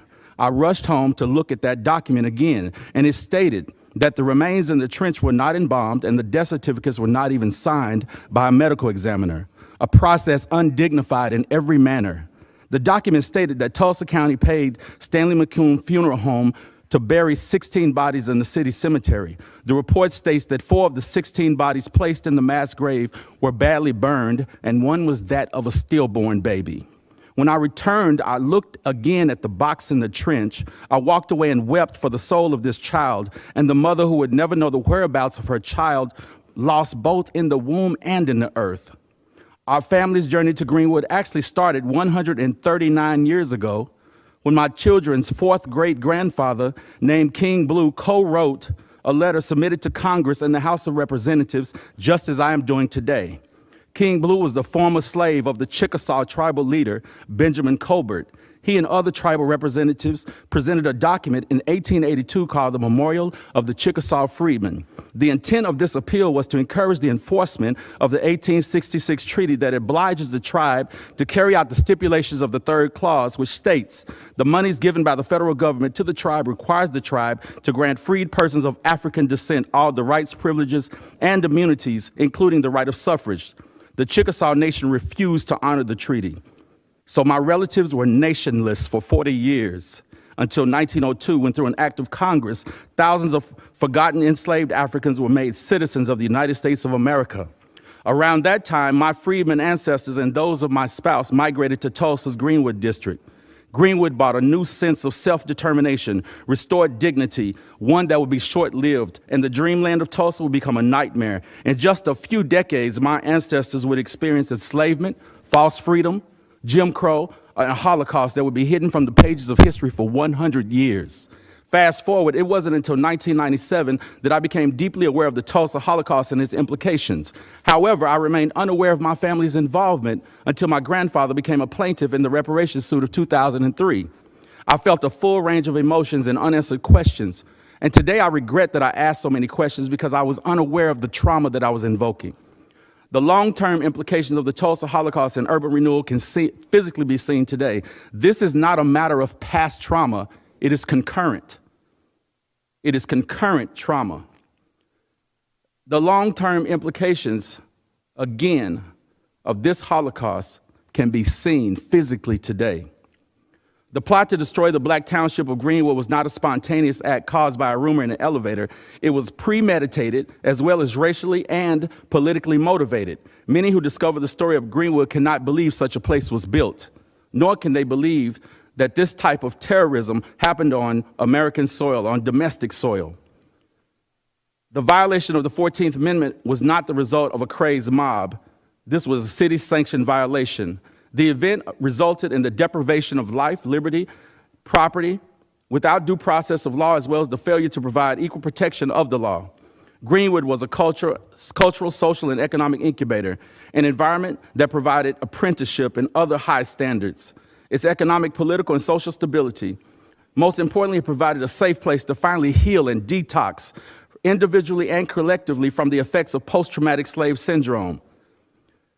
According to the 2019 story in the Harvard Gazette, the property damage in today's numbers were estimated to be as high as $200 million. The highest form of devastation was the mental suffering that resulted in high rates of PTSD and other forms of psychological morbidity such as depression, anxiety, and homelessness.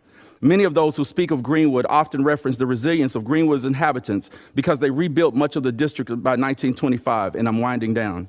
As remarkable as it is, only an estimated 40% of those original inhabitants actually returned to Greenwood. My grandfather's elder siblings were his caretakers. Both disappeared after the massacre, never to return.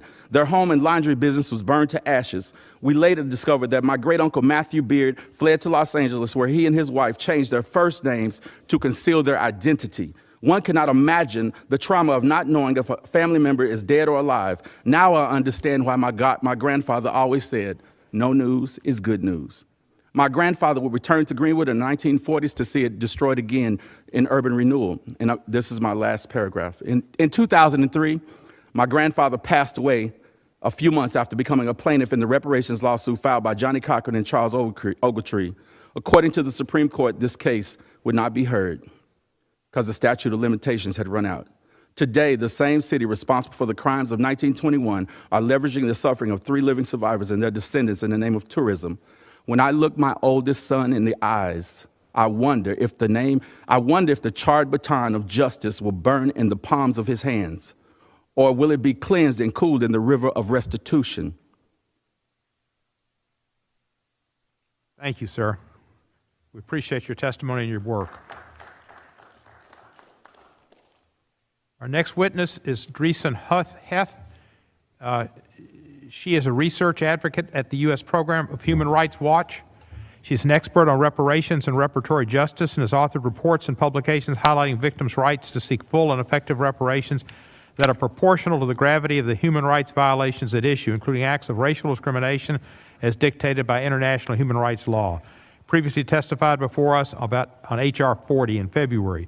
She had received a bachelor's degree from Wesleyan University. Ms. Heath, you are recognized for 5 minutes.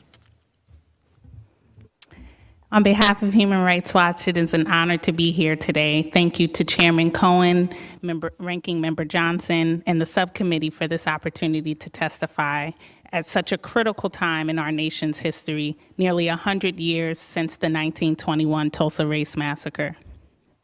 I am a Tulsa native, born in Tulsa, just miles down from the historic Greenwood District, where my young parents settled for several years among a loving and nurturing Black community that was still reeling from the white supremacist domestic terrorism that defined their lives forever. Growing up, I would hear stories from my parents describing the stark differences between neighborhoods in North Tulsa versus South Tulsa, the disappearance of Black Wall Street, and the constant fear that came with walking the same streets as the KKK. Black community members shared oral histories with them about the aftermath of the massacre. Many said that they never knew where their neighbors went and never heard from them ever again. I later learned that after the massacre, Tulsa city officials promised full restitution and reparations to Black Tulsans, but instead turned their backs on them and worked to block financial contributions, including medical help, preventing rebuilding efforts, and even ordering Black Tulsans into poor conditions in concentration camps. No one was ever charged with the crime for the violence or compensated for the loss of life and economic devastation. I'd never imagined that what eventually bring me back to Tulsa would be the continuation of the massacre and the degradation of Black life. The research of Human Rights Watch brought me back home, and not because Tulsa's Greenwood District was restored to the prosperous Black economic hub it once was, but because abusive and unchecked police violence, a legacy of slavery and the massacre, stole the lives of Terrence Crutcher, Joshua Harvey, Joshua Barre, and many others. According to our research, police violence in Tulsa occurs in the broader context of poverty, racial inequality, and the deprivation of key human rights. Because of the impacts of destructive anti-Black policies like redlining, urban renewal, and highway construction, Tulsa today remains deeply segregated, and Black neighborhoods are underdeveloped and under-resourced, especially in North Tulsa. Black Tulsans live less than their white counterparts, have higher rates of infant mortality, and lower medians of wealth. Today's historic Greenwood district is just a couple square blocks showing growing signs of gentrification and displacement. So you see, time has not healed all wounds in Tulsa. Over the past 100 years, thousands of survivors and their descendants have died awaiting justice. The legacy of the massacre remains a bloody stain that will continue to define this country until reparations are paid. Under international human rights law, the city of Tulsa and the state of Oklahoma have a responsibility to provide full and effective reparations that is proportional to the gravity of crimes committed, as recommended in our May 2020 report. Reparations must be paid immediately to the 3 known living survivors of the massacre, Mother Randall, Mother Fletcher, and Mr. Vann Ellis, to the descendants of massacre victims, and to the broader Black community that has not seen intergenerational wealth and economic opportunity. If we can't fully account for one of the worst incidents of racial violence in the US, then who are we as a people, and what does this country actually stand for? The plight of Black Tulsans is not their own will to survive, but the government's unwillingness to fully support their survival. There is a clear call for what's right and what's just, and that call is for comprehensive reparations determined by impacted community members at all levels for which harm has occurred. Tulsa's Black community is not celebrating the centennial of the massacre. They are mourning the loss of their community and the loss of opportunity. By passing H.R. 40, the Commission to Study and Develop Reparations Proposals for African Americans Act, and by administering full remedy at the federal, state, and local level for the Tulsa Race Massacre and its continuing impacts, this country can finally recognize the full humanity of Black Tulsans and avoid perpetuating human suffering indefinitely. Thank you. Thank you very much. Our final witness is Mr. Eric Miller. Mr. Miller is a professor of law and Leo J. O'Brien Fellow of Loyola Law School of Loyola Marymount University in Los Angeles, where he teaches courses on evidence, criminal procedure, and jurisprudence, written extensively on policing, drug courts, and reparations. He received a Master of Legal Letters from Harvard Law School and a Bachelor of Laws from the University of Edinburgh. He was a law clerk for the Honorable Stephen Reinhardt of the U.S. Court of Appeals for the Ninth Circuit and the Honorable Myron Thompson of the U.S. District Court for the Middle District of Alabama. Professor Miller, you're recognized for 5 minutes. Mr. Chairman, members of the committee, we have heard that today's hearing on justice for the Tulsa Massacre is racially divisive. We heard that in 1921. We heard that in 2003 when Professor Ogletree and Johnny Cochran filed a federal lawsuit for the survivors. Now, we heard it in 2020 when Mayor Bynum, the mayor of the city of Tulsa, said he would not support payments to the survivors of the massacre, including Ms. Fletcher, Ms. Randall, and Mr. Vann Ellis, who you heard testify today. The victims of the Tulsa Race Massacre and their descendants have still not received a penny from the state of Oklahoma or the city of Tulsa. But even some direct payment is not enough. They need transformational justice to remedy the systemic, ongoing wrongdoing still suffered by the victims, their descendants, and the current residents of the Greenwood and North Tulsa districts of Tulsa, Oklahoma. To provide an appropriate remedy, we must understand the nature and scope of the wrongdoing and its impact on the victims. The massacre not only destroyed the Greenwood community, its infrastructure, and human and social capital, it created a diaspora of people driven from their homes, their families, and their support networks. Here's what the state of Oklahoma said about their role in the massacre in a statute it passed in 2001. Quote, local, municipal, and county officials became participants in the mob that killed, looted, and burned down Greenwood. Quote, local officials attempted to block the rebuilding of the Greenwood Committee. Local officials enforced, quote, a conspiracy of silence that served the dominant interests of the state, which found the riot a public relations nightmare for a community attempting to attract new business. The state, quote, ignored its, quote, responsibilities rather than confront the realities of race relations that allowed one race to put down another race. Again, these are all quotes from the state of Oklahoma. They tell of an Oklahoma that was and still is putting profit over racial justice. but they stop short of accounting for the continuing acts of racial discrimination in the years and decades following the massacre. They also fail to account for the people who fled and could not return, some because they were targeted for violence, some because they could not rebuild, or some simply because of the unbearable psychological trauma of the massacre.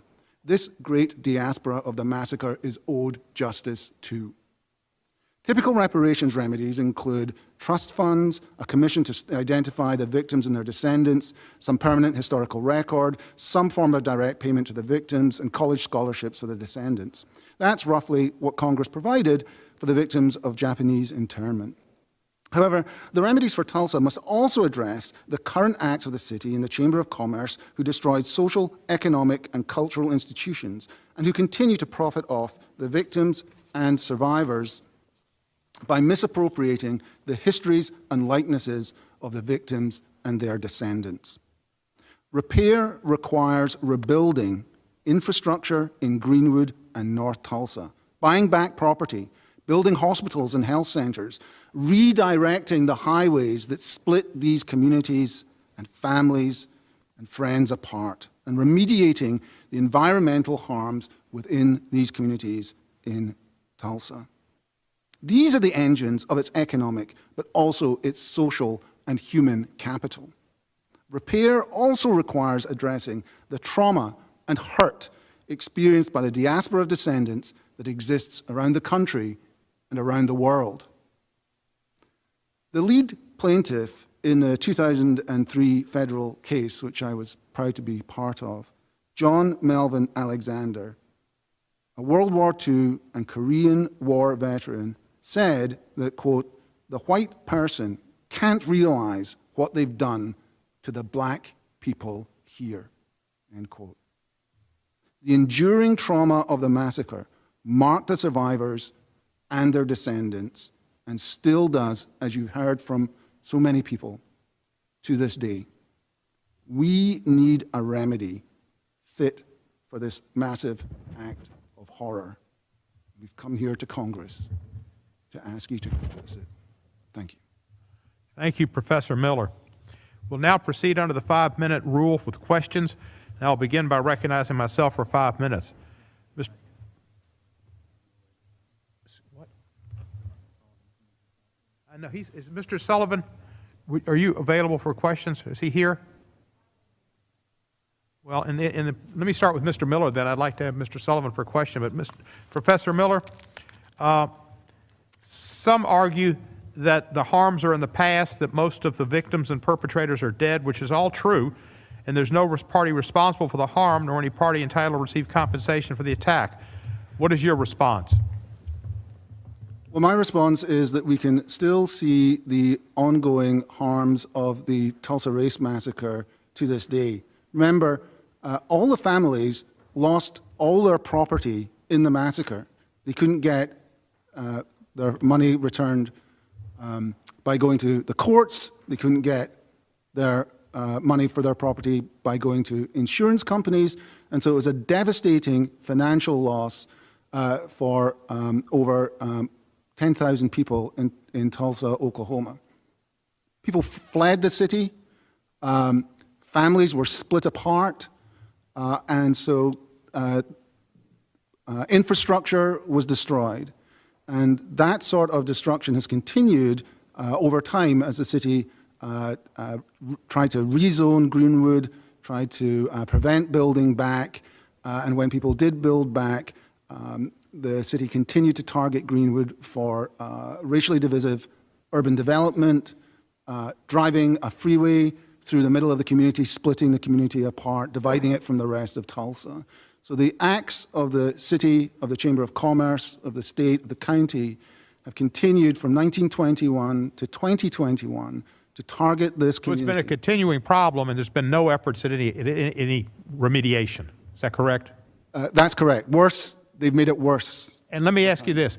One of the witnesses, I believe it was Mr. Simmons, said that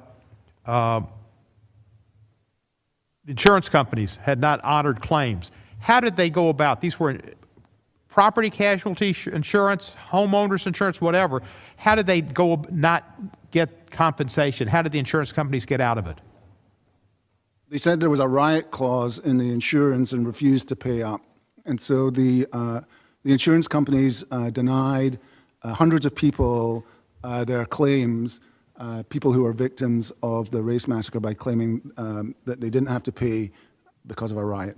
Mr. Solomon Simmons, Professor Miller has explained that some of the insurance companies, because of a riot clause, were allowed not to have to compensate the victims.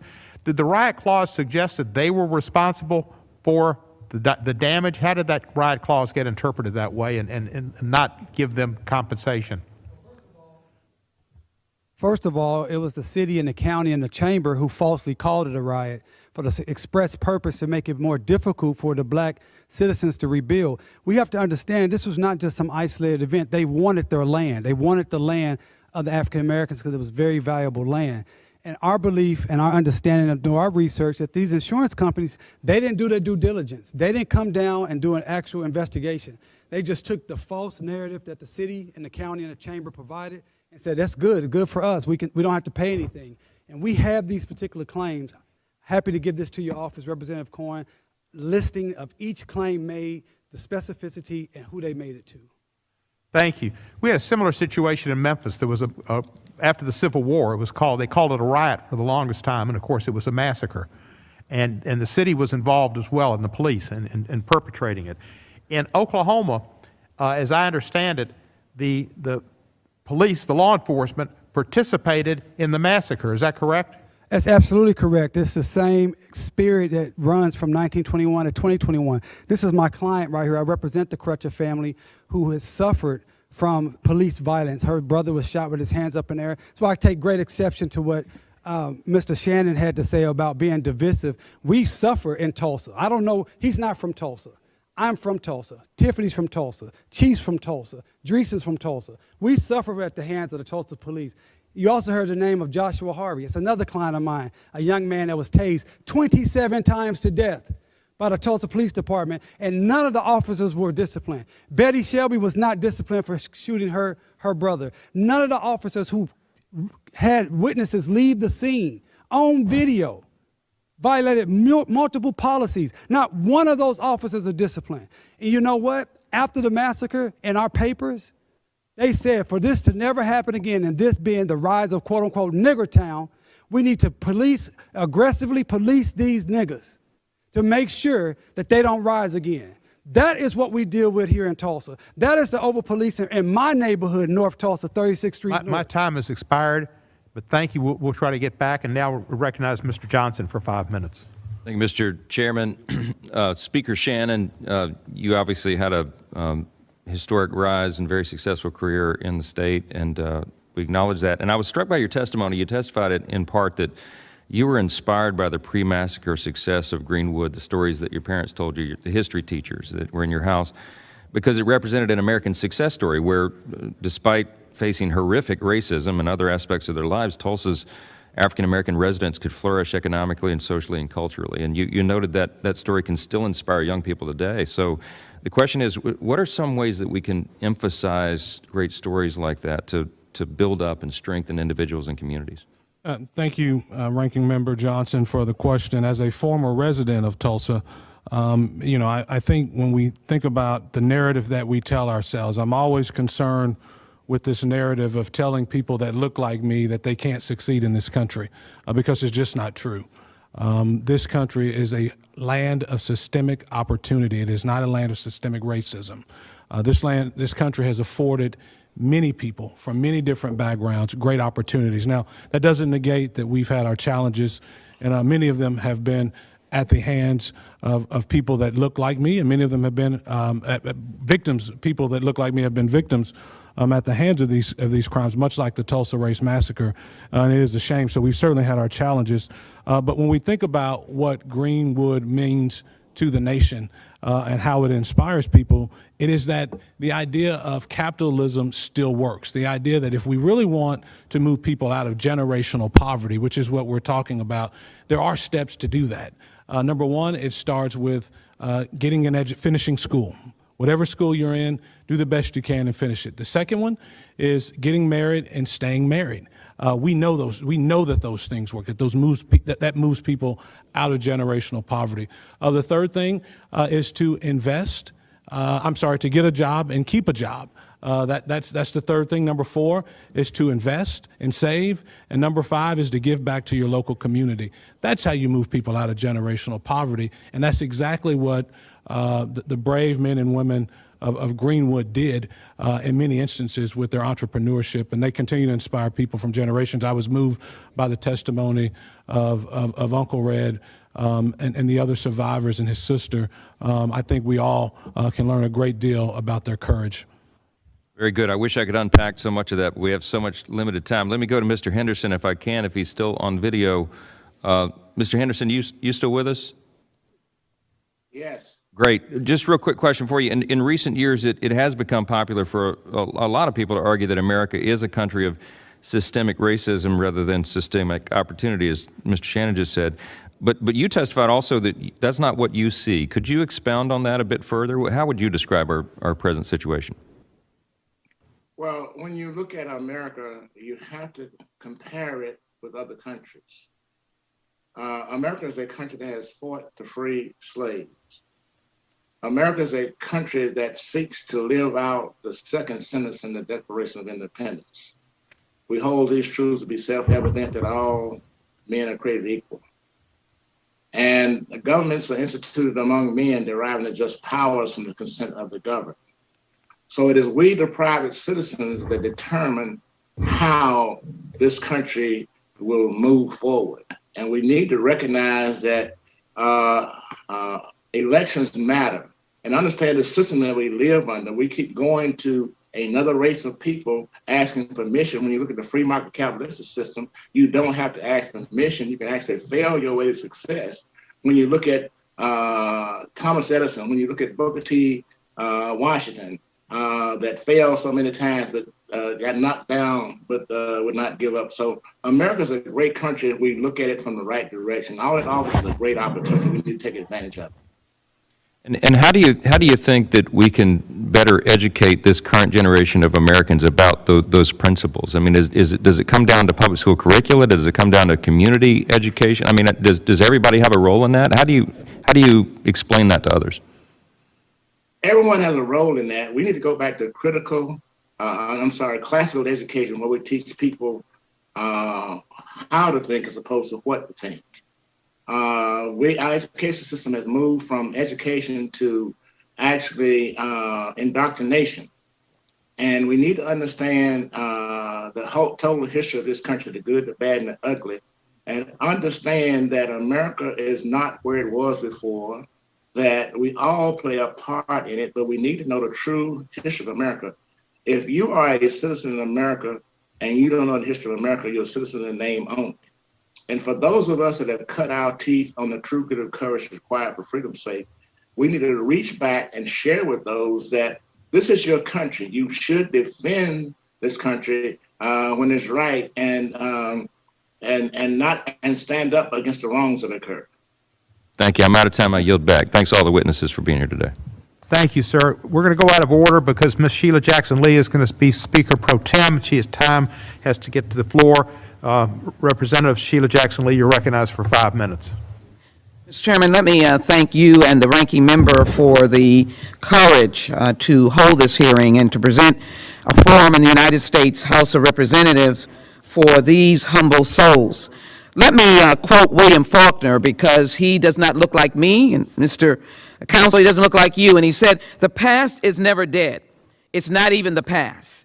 And so to my friends that are here who have given an alternative history, that past never ends. That past is redlining that did not allow investment in black communities. That past is, as the outstanding members of this holy and iconic group, Mr. Hughes Vann Ellis, Miss Viola Fletcher, Mother Fletcher, Miss Randall, has said they lived the past. They were not able to get the GI Bill. Miss Randall remained a domestic. She didn't finish beyond the 4th grade. That is the existing and continuing disparities. Let me, for those who may never have seen the vibrance of Greenwood and Tulsa and these young women with their cowboy hats on, living the dream, if you will, way back in 1921. That was Tulsa. That was the economy of this nation embedded in that. And I would just simply say to my good friend who did not read the resolution that we're so proud to have passed, honoring the 100 years, it says, by calling upon all Americans to celebrate the ethnic, racial, and religious diversity that has made the United States the leader of the community of nations and the beacon of hope and inspiration to oppressed people everywhere. That's in HRES 398. That's Tulsa. But let me tell you what else is Tulsa.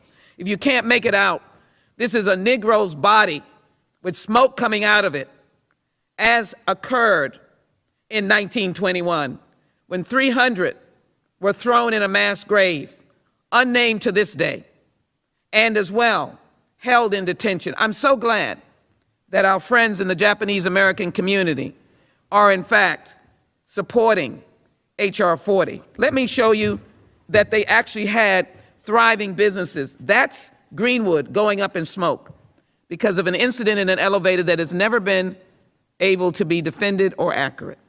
So let me give these questions quickly in the short time that I have for you to be reminded of this. Let me get to Counselor and Ms. Fletcher. Counselor, my time is brief. Emphasize again, which most Americans would understand. The banks had my money, had their money. I remember those little books. We grew up on those little books. You go to the bank, you put the money in, and they mark in your little book that you had money. Tell me two things.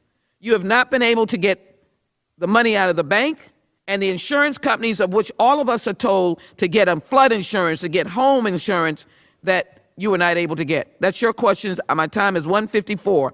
Ms. Fletcher, I've never heard you condemn law enforcement.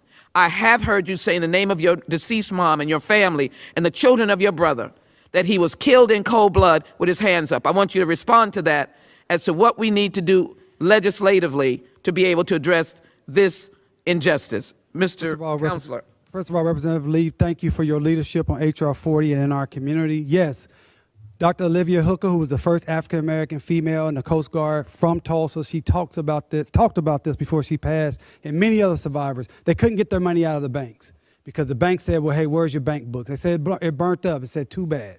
And so we're trying to have a discussion with these banks to say, let's do a forensic audit and let's go in there and find out what money may still be available to these descendants. And secondly, yes, again, the insurance companies, these black people in Tulsa were very sophisticated. They were business-minded. They were savvy. They had policies, insurance policies, and to this day, no policy actually paid anything that was fair market value and is still owed as we speak. Thank you. Ms. Fletcher, if you would. Yes, ma'am. I back police officers. My uncle is a police officer. My father served this country. He was a Vietnam veteran, and so I've never bashed the police, but there is an oath that our law enforcement in this country that they swear to, and I believe in that oath because it simply says, and you all should read it, we are here to protect and serve. My issue is that there are police officers in this country that act antithetical to that oath that they swear to. And so what we're trying to do and what we need for Congress to do is act and pass not a dumped down or a watered down or a half-baked bill, but we need it to, we need to end the doctrine of qualified immunity. That doctrine has hurt my family. There's been a civil lawsuit sitting on a judge's desk since 2017. We've had no closure. My mom went to her grave not seeing justice for her son. And so there are policies in place that allow police officers to get away with legal murder, and we need to make sure that we pass that. Thank you. My time has run out. I just want to put into the record this statement from the Tulsa Race Massacre that indicated in 2001 damages were up to $100 million. Today in 2021, it may be $200 million. And my commitment to you is to find justice and relief and to demand that the mayor of the city of Tulsa give you the resources to those descendants, not for his pocket, not for the city of Tulsa, but to be able to get those raised monies. Mr. Mayor, hear me now. In the rightful hands of those descendants that are here today and those descendants of those who have died. It is now, the time is now. I yield back, Mr. Chairman. Thank you for your courtesy. Thank you, Representative Lee. Thank you. Ms. Ross, you're recognized.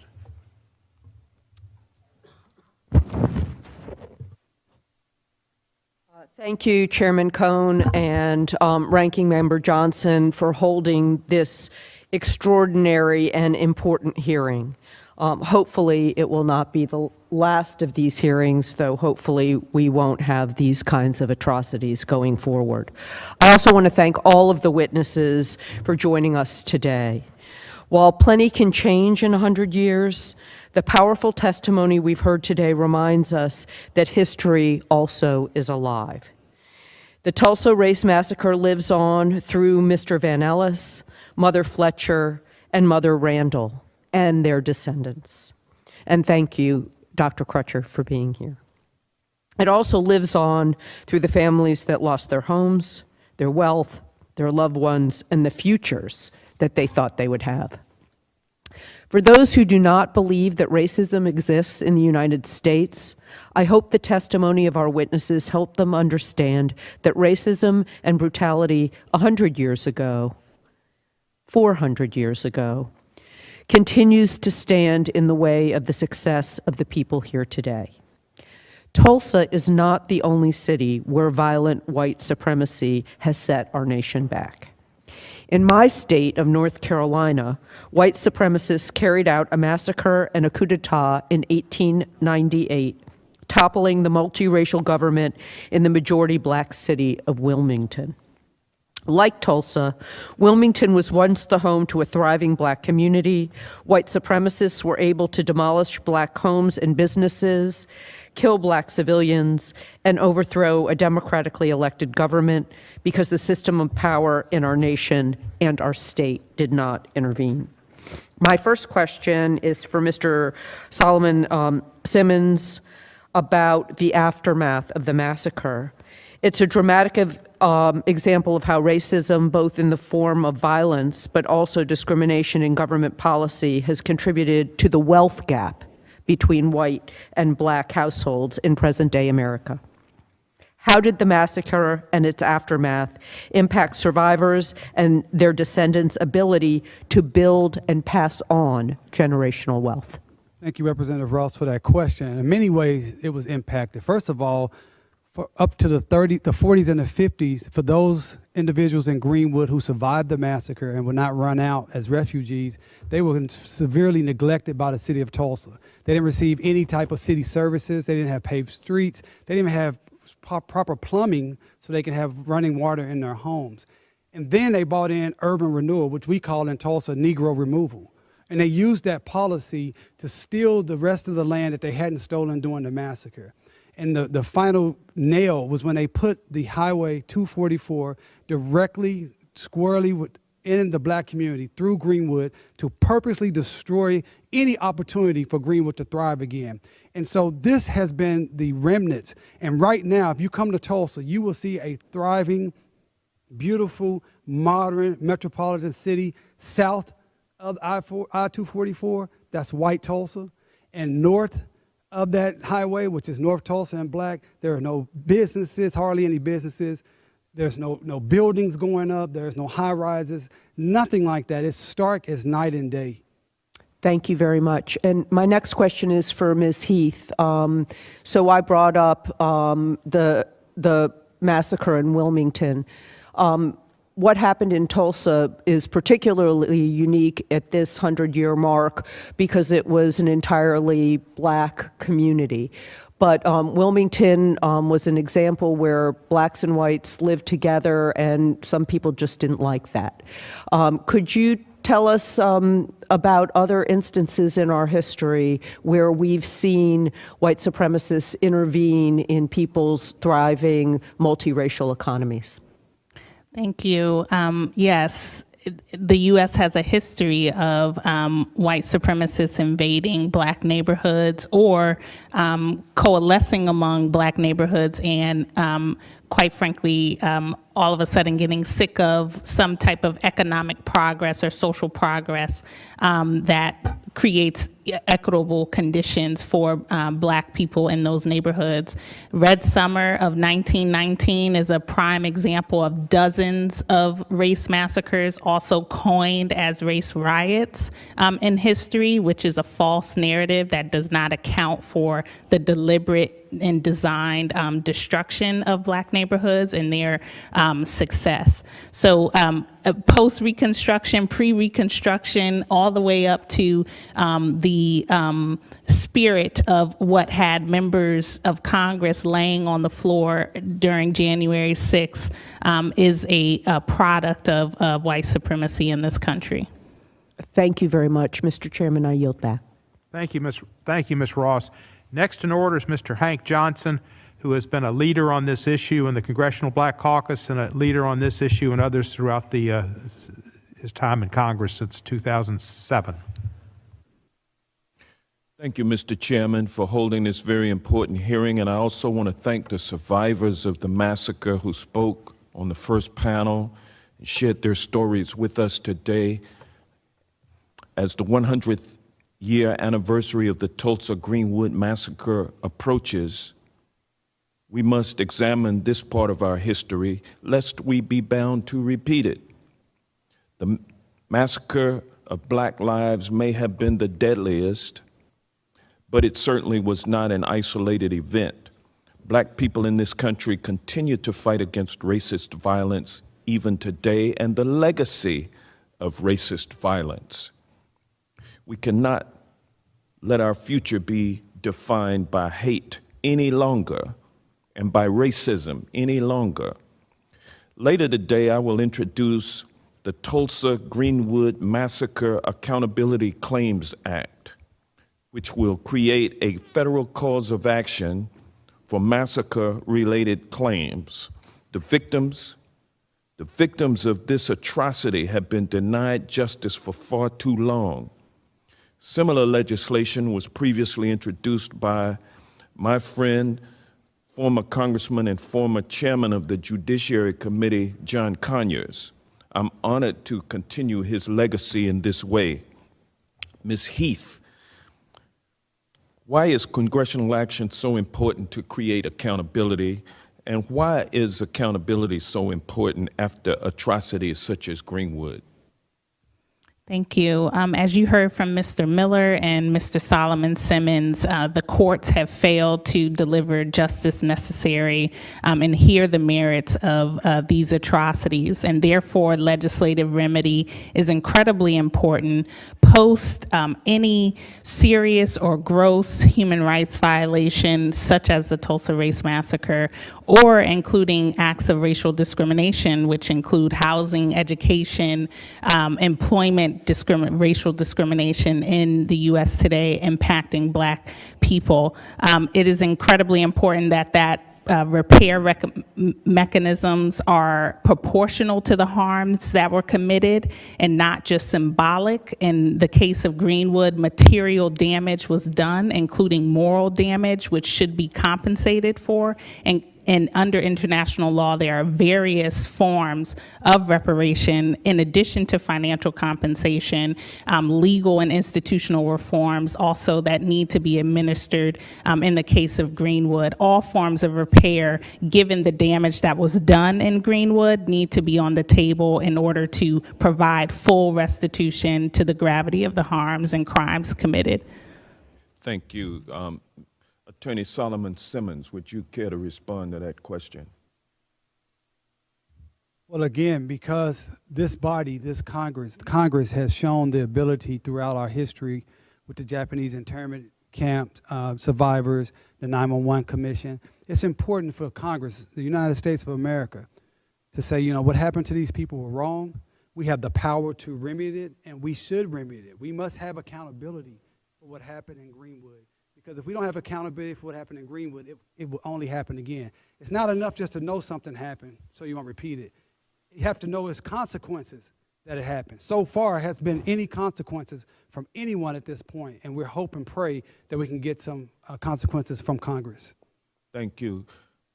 Ms. Heath, are you aware, and Professor Miller, are you all aware of any instances in this country where black people have received reparation for harm done to them? Yes, in 1923, the Rosewood Race Massacre occurred 2 years after the Tulsa Race Massacre. Victims in the 1990s were compensated, including their descendants, with scholarships. In addition, North Carolina compensated victims of forced sterilization for a discriminatory eugenics law. So reparations have been paid, but not to descendants of enslaved Africans at the grander level, and also in this case of Tulsa and many other incidents of racial violence.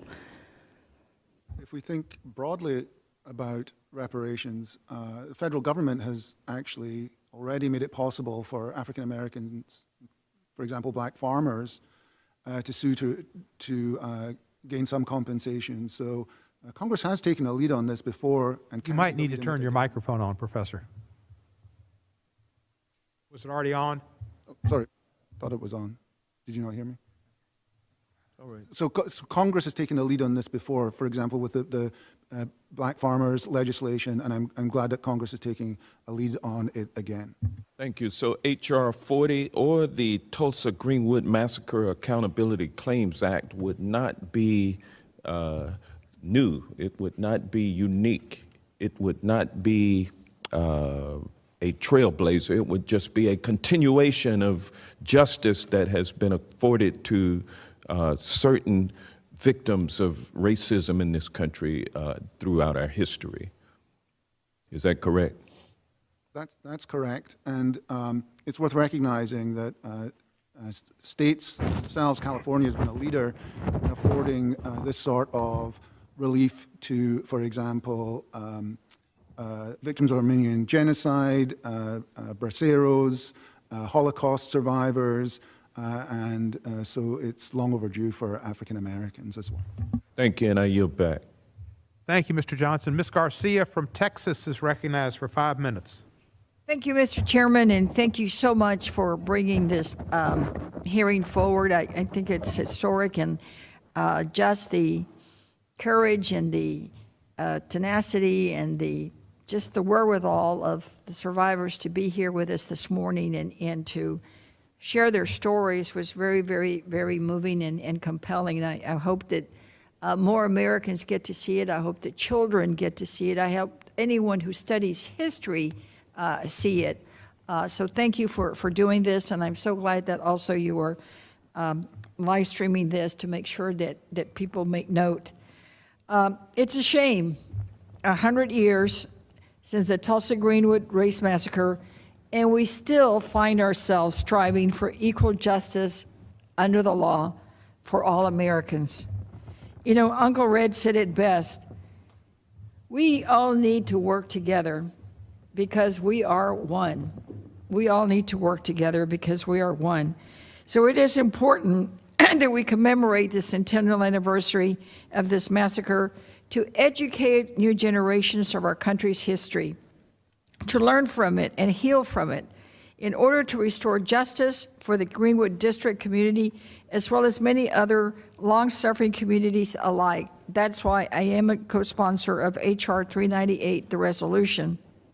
And like President Biden has said, to heal, we must understand. To heal, we must understand. And that's why I also support H.R. 40 and my proud sponsor together with many others here in Congress. And today I've learned of yet another bill that would help restore justice for all, and that's the Accountability Act that Mr. Johnson just mentioned, and I'll certainly sign up to be a sponsor in that bill. And I agree with our nation's top law enforcement official, Attorney General Merrick Garland, that we're obligated to protect each other. That's why highlighting this event 100 years later, when racial hatred drove individuals to carry out unspeakable acts of violence against our own fellow Americans, teaches us about the evils that are perpetuated by white supremacists. Let's be clear, we will not rest until there is justice for all. If you listen to the words of Mother Fletcher, She said that she has lived this massacre every single day, every day. We owe it to her and all the others to make sure that we make change, and we do it now, not later. Hate because of the color of one's skin shall never win. We cannot let it win. America prevails when we come together in peace, and as Uncle Red said, we are one. So I want to begin with you, Attorney Simmons. You know, I noticed in, it may have been your written testimony that groups even like Sinclair Oil loaned them the planes. You know, we hear it, and the chairman asked questions about, you know, the insurance companies. So businesses were involved with this. Have we been able to get a handle on how we can go to the successor businesses? Sinclair Oil, I believe, still exists. Those companies obviously were bought by someone. Have we been able to try to get any damages from them? Thank you for your question. We are in the process of that. We have reached out to several companies, including Sinclair Oil. They are still around, and then many insurance companies, banks, other publications, and we're trying to hold everyone accountable. And so far, not many people want to talk to us and have a conversation. And that's what we reached out. So let's have a conversation, because these people in Tulsa, my people in Tulsa, we need healing. And you were a part of this 100 years ago, and here's the proof of it. Right, and I know that I read that there was a commission set up in Oklahoma, and that they did say that reparations should go to the historic Greenwood community in some way, and that it would do much to repair the emotional and physical scars of this terrible incident. Have they done anything? Is there anything that we can do to nudge them, push them? Well, first of all, they have not done anything. In fact, those same perpetrators of the massacre are now utilizing the massacre to line their own pockets. So in fact, they haven't done anything. They've done worse. They've actually compounded the trauma, and they've soaked up all of the resources that good people from around the nation that want to support the black people of Tulsa. They don't understand that they're actually supporting the city of Tulsa and the white business owners in Tulsa. That's what's actually happening right now. And I think just this hearing people understanding the difference, understanding that groups on the ground like the Crutcher Foundation, Justice for Greenwood, the Black Wall Street Legacy Fest, are actually working directly with survivors and descendants, and not the city of Tulsa and the Chamber of Commerce and the state of Oklahoma. They're working for themselves. They're trying to do exactly what they did in 1921 when Tulsa created this slogan called Tulsa Will. Now they have a slogan that says Tulsa Triumphs, to try to say, oh, Tulsa's triumphed over this bad history. The fact is, Tulsa, the city, triumphed over Greenwood. It was Greenwood that was destroyed. It was Greenwood that was looted. And it is Greenwood that needs repair, not Tulsa. Thank you, and Mr. Chairman, I see my time has expired. I yield back. Thank you, Ms. Garcia, for your statement and your questions. Ms. Bush, a freshman but experienced and very important member of this committee, is from Missouri, is recognized. St. Louis, and I thank you, Chairman Cohen, for convening this hearing. It is both an honor and a profoundly sobering privilege to be sharing space with you, and to Mr. Vann Ellis, to Mother Fletcher and Mother Randall, with them as well. I hope to be able to actually meet them. When I go home today, and this is to them, when I go home today, I will call my 7-year-old nephew and tell him about my day. I will tell him that I got to see and hear American heroes today. I will tell him that I spoke to them and all that they lived, all those things that they talked about, and how they lived in a neighborhood much like his in St. Louis, that he lives in a neighborhood with local schools just like they did, and favorite parks where he spends his holidays the same way they do, and where he celebrates some of his life's most precious moments the same way that they did. But unlike in his neighborhood in St. Louis, this vibrant, beautiful community in Tulsa was burned down. And yet, Mother Fletcher, Mother Randall, and Mr. Vann Ellis are still here with us today, sharing that story of courage. To my colleagues on this committee, there is only one reason why descendants of the Tulsa Massacre have not been compensated. And that reason is racism. It's anti-Black racism, to be clear, and it's been stated a couple times, and I want to state it again. It's anti-Black racism. Racism is not just slavery and Jim Crow. It is the daily violence that is enacted on our communities each and every day we live in this white supremacist society. Racism is when a group of our elders come to our halls to testify about the massacre they survived without any clear commitment from our leaders as to the reparations they are owed. That is outright racism, full stop. What happened in Tulsa on the evening of May 31st and that continued into the day of June 1st, 1921 was a failure of the highest proportions. For 24 hours, the community was under attack, traumatized, brutalized, terrorized, and killed for no other reason than for being Black.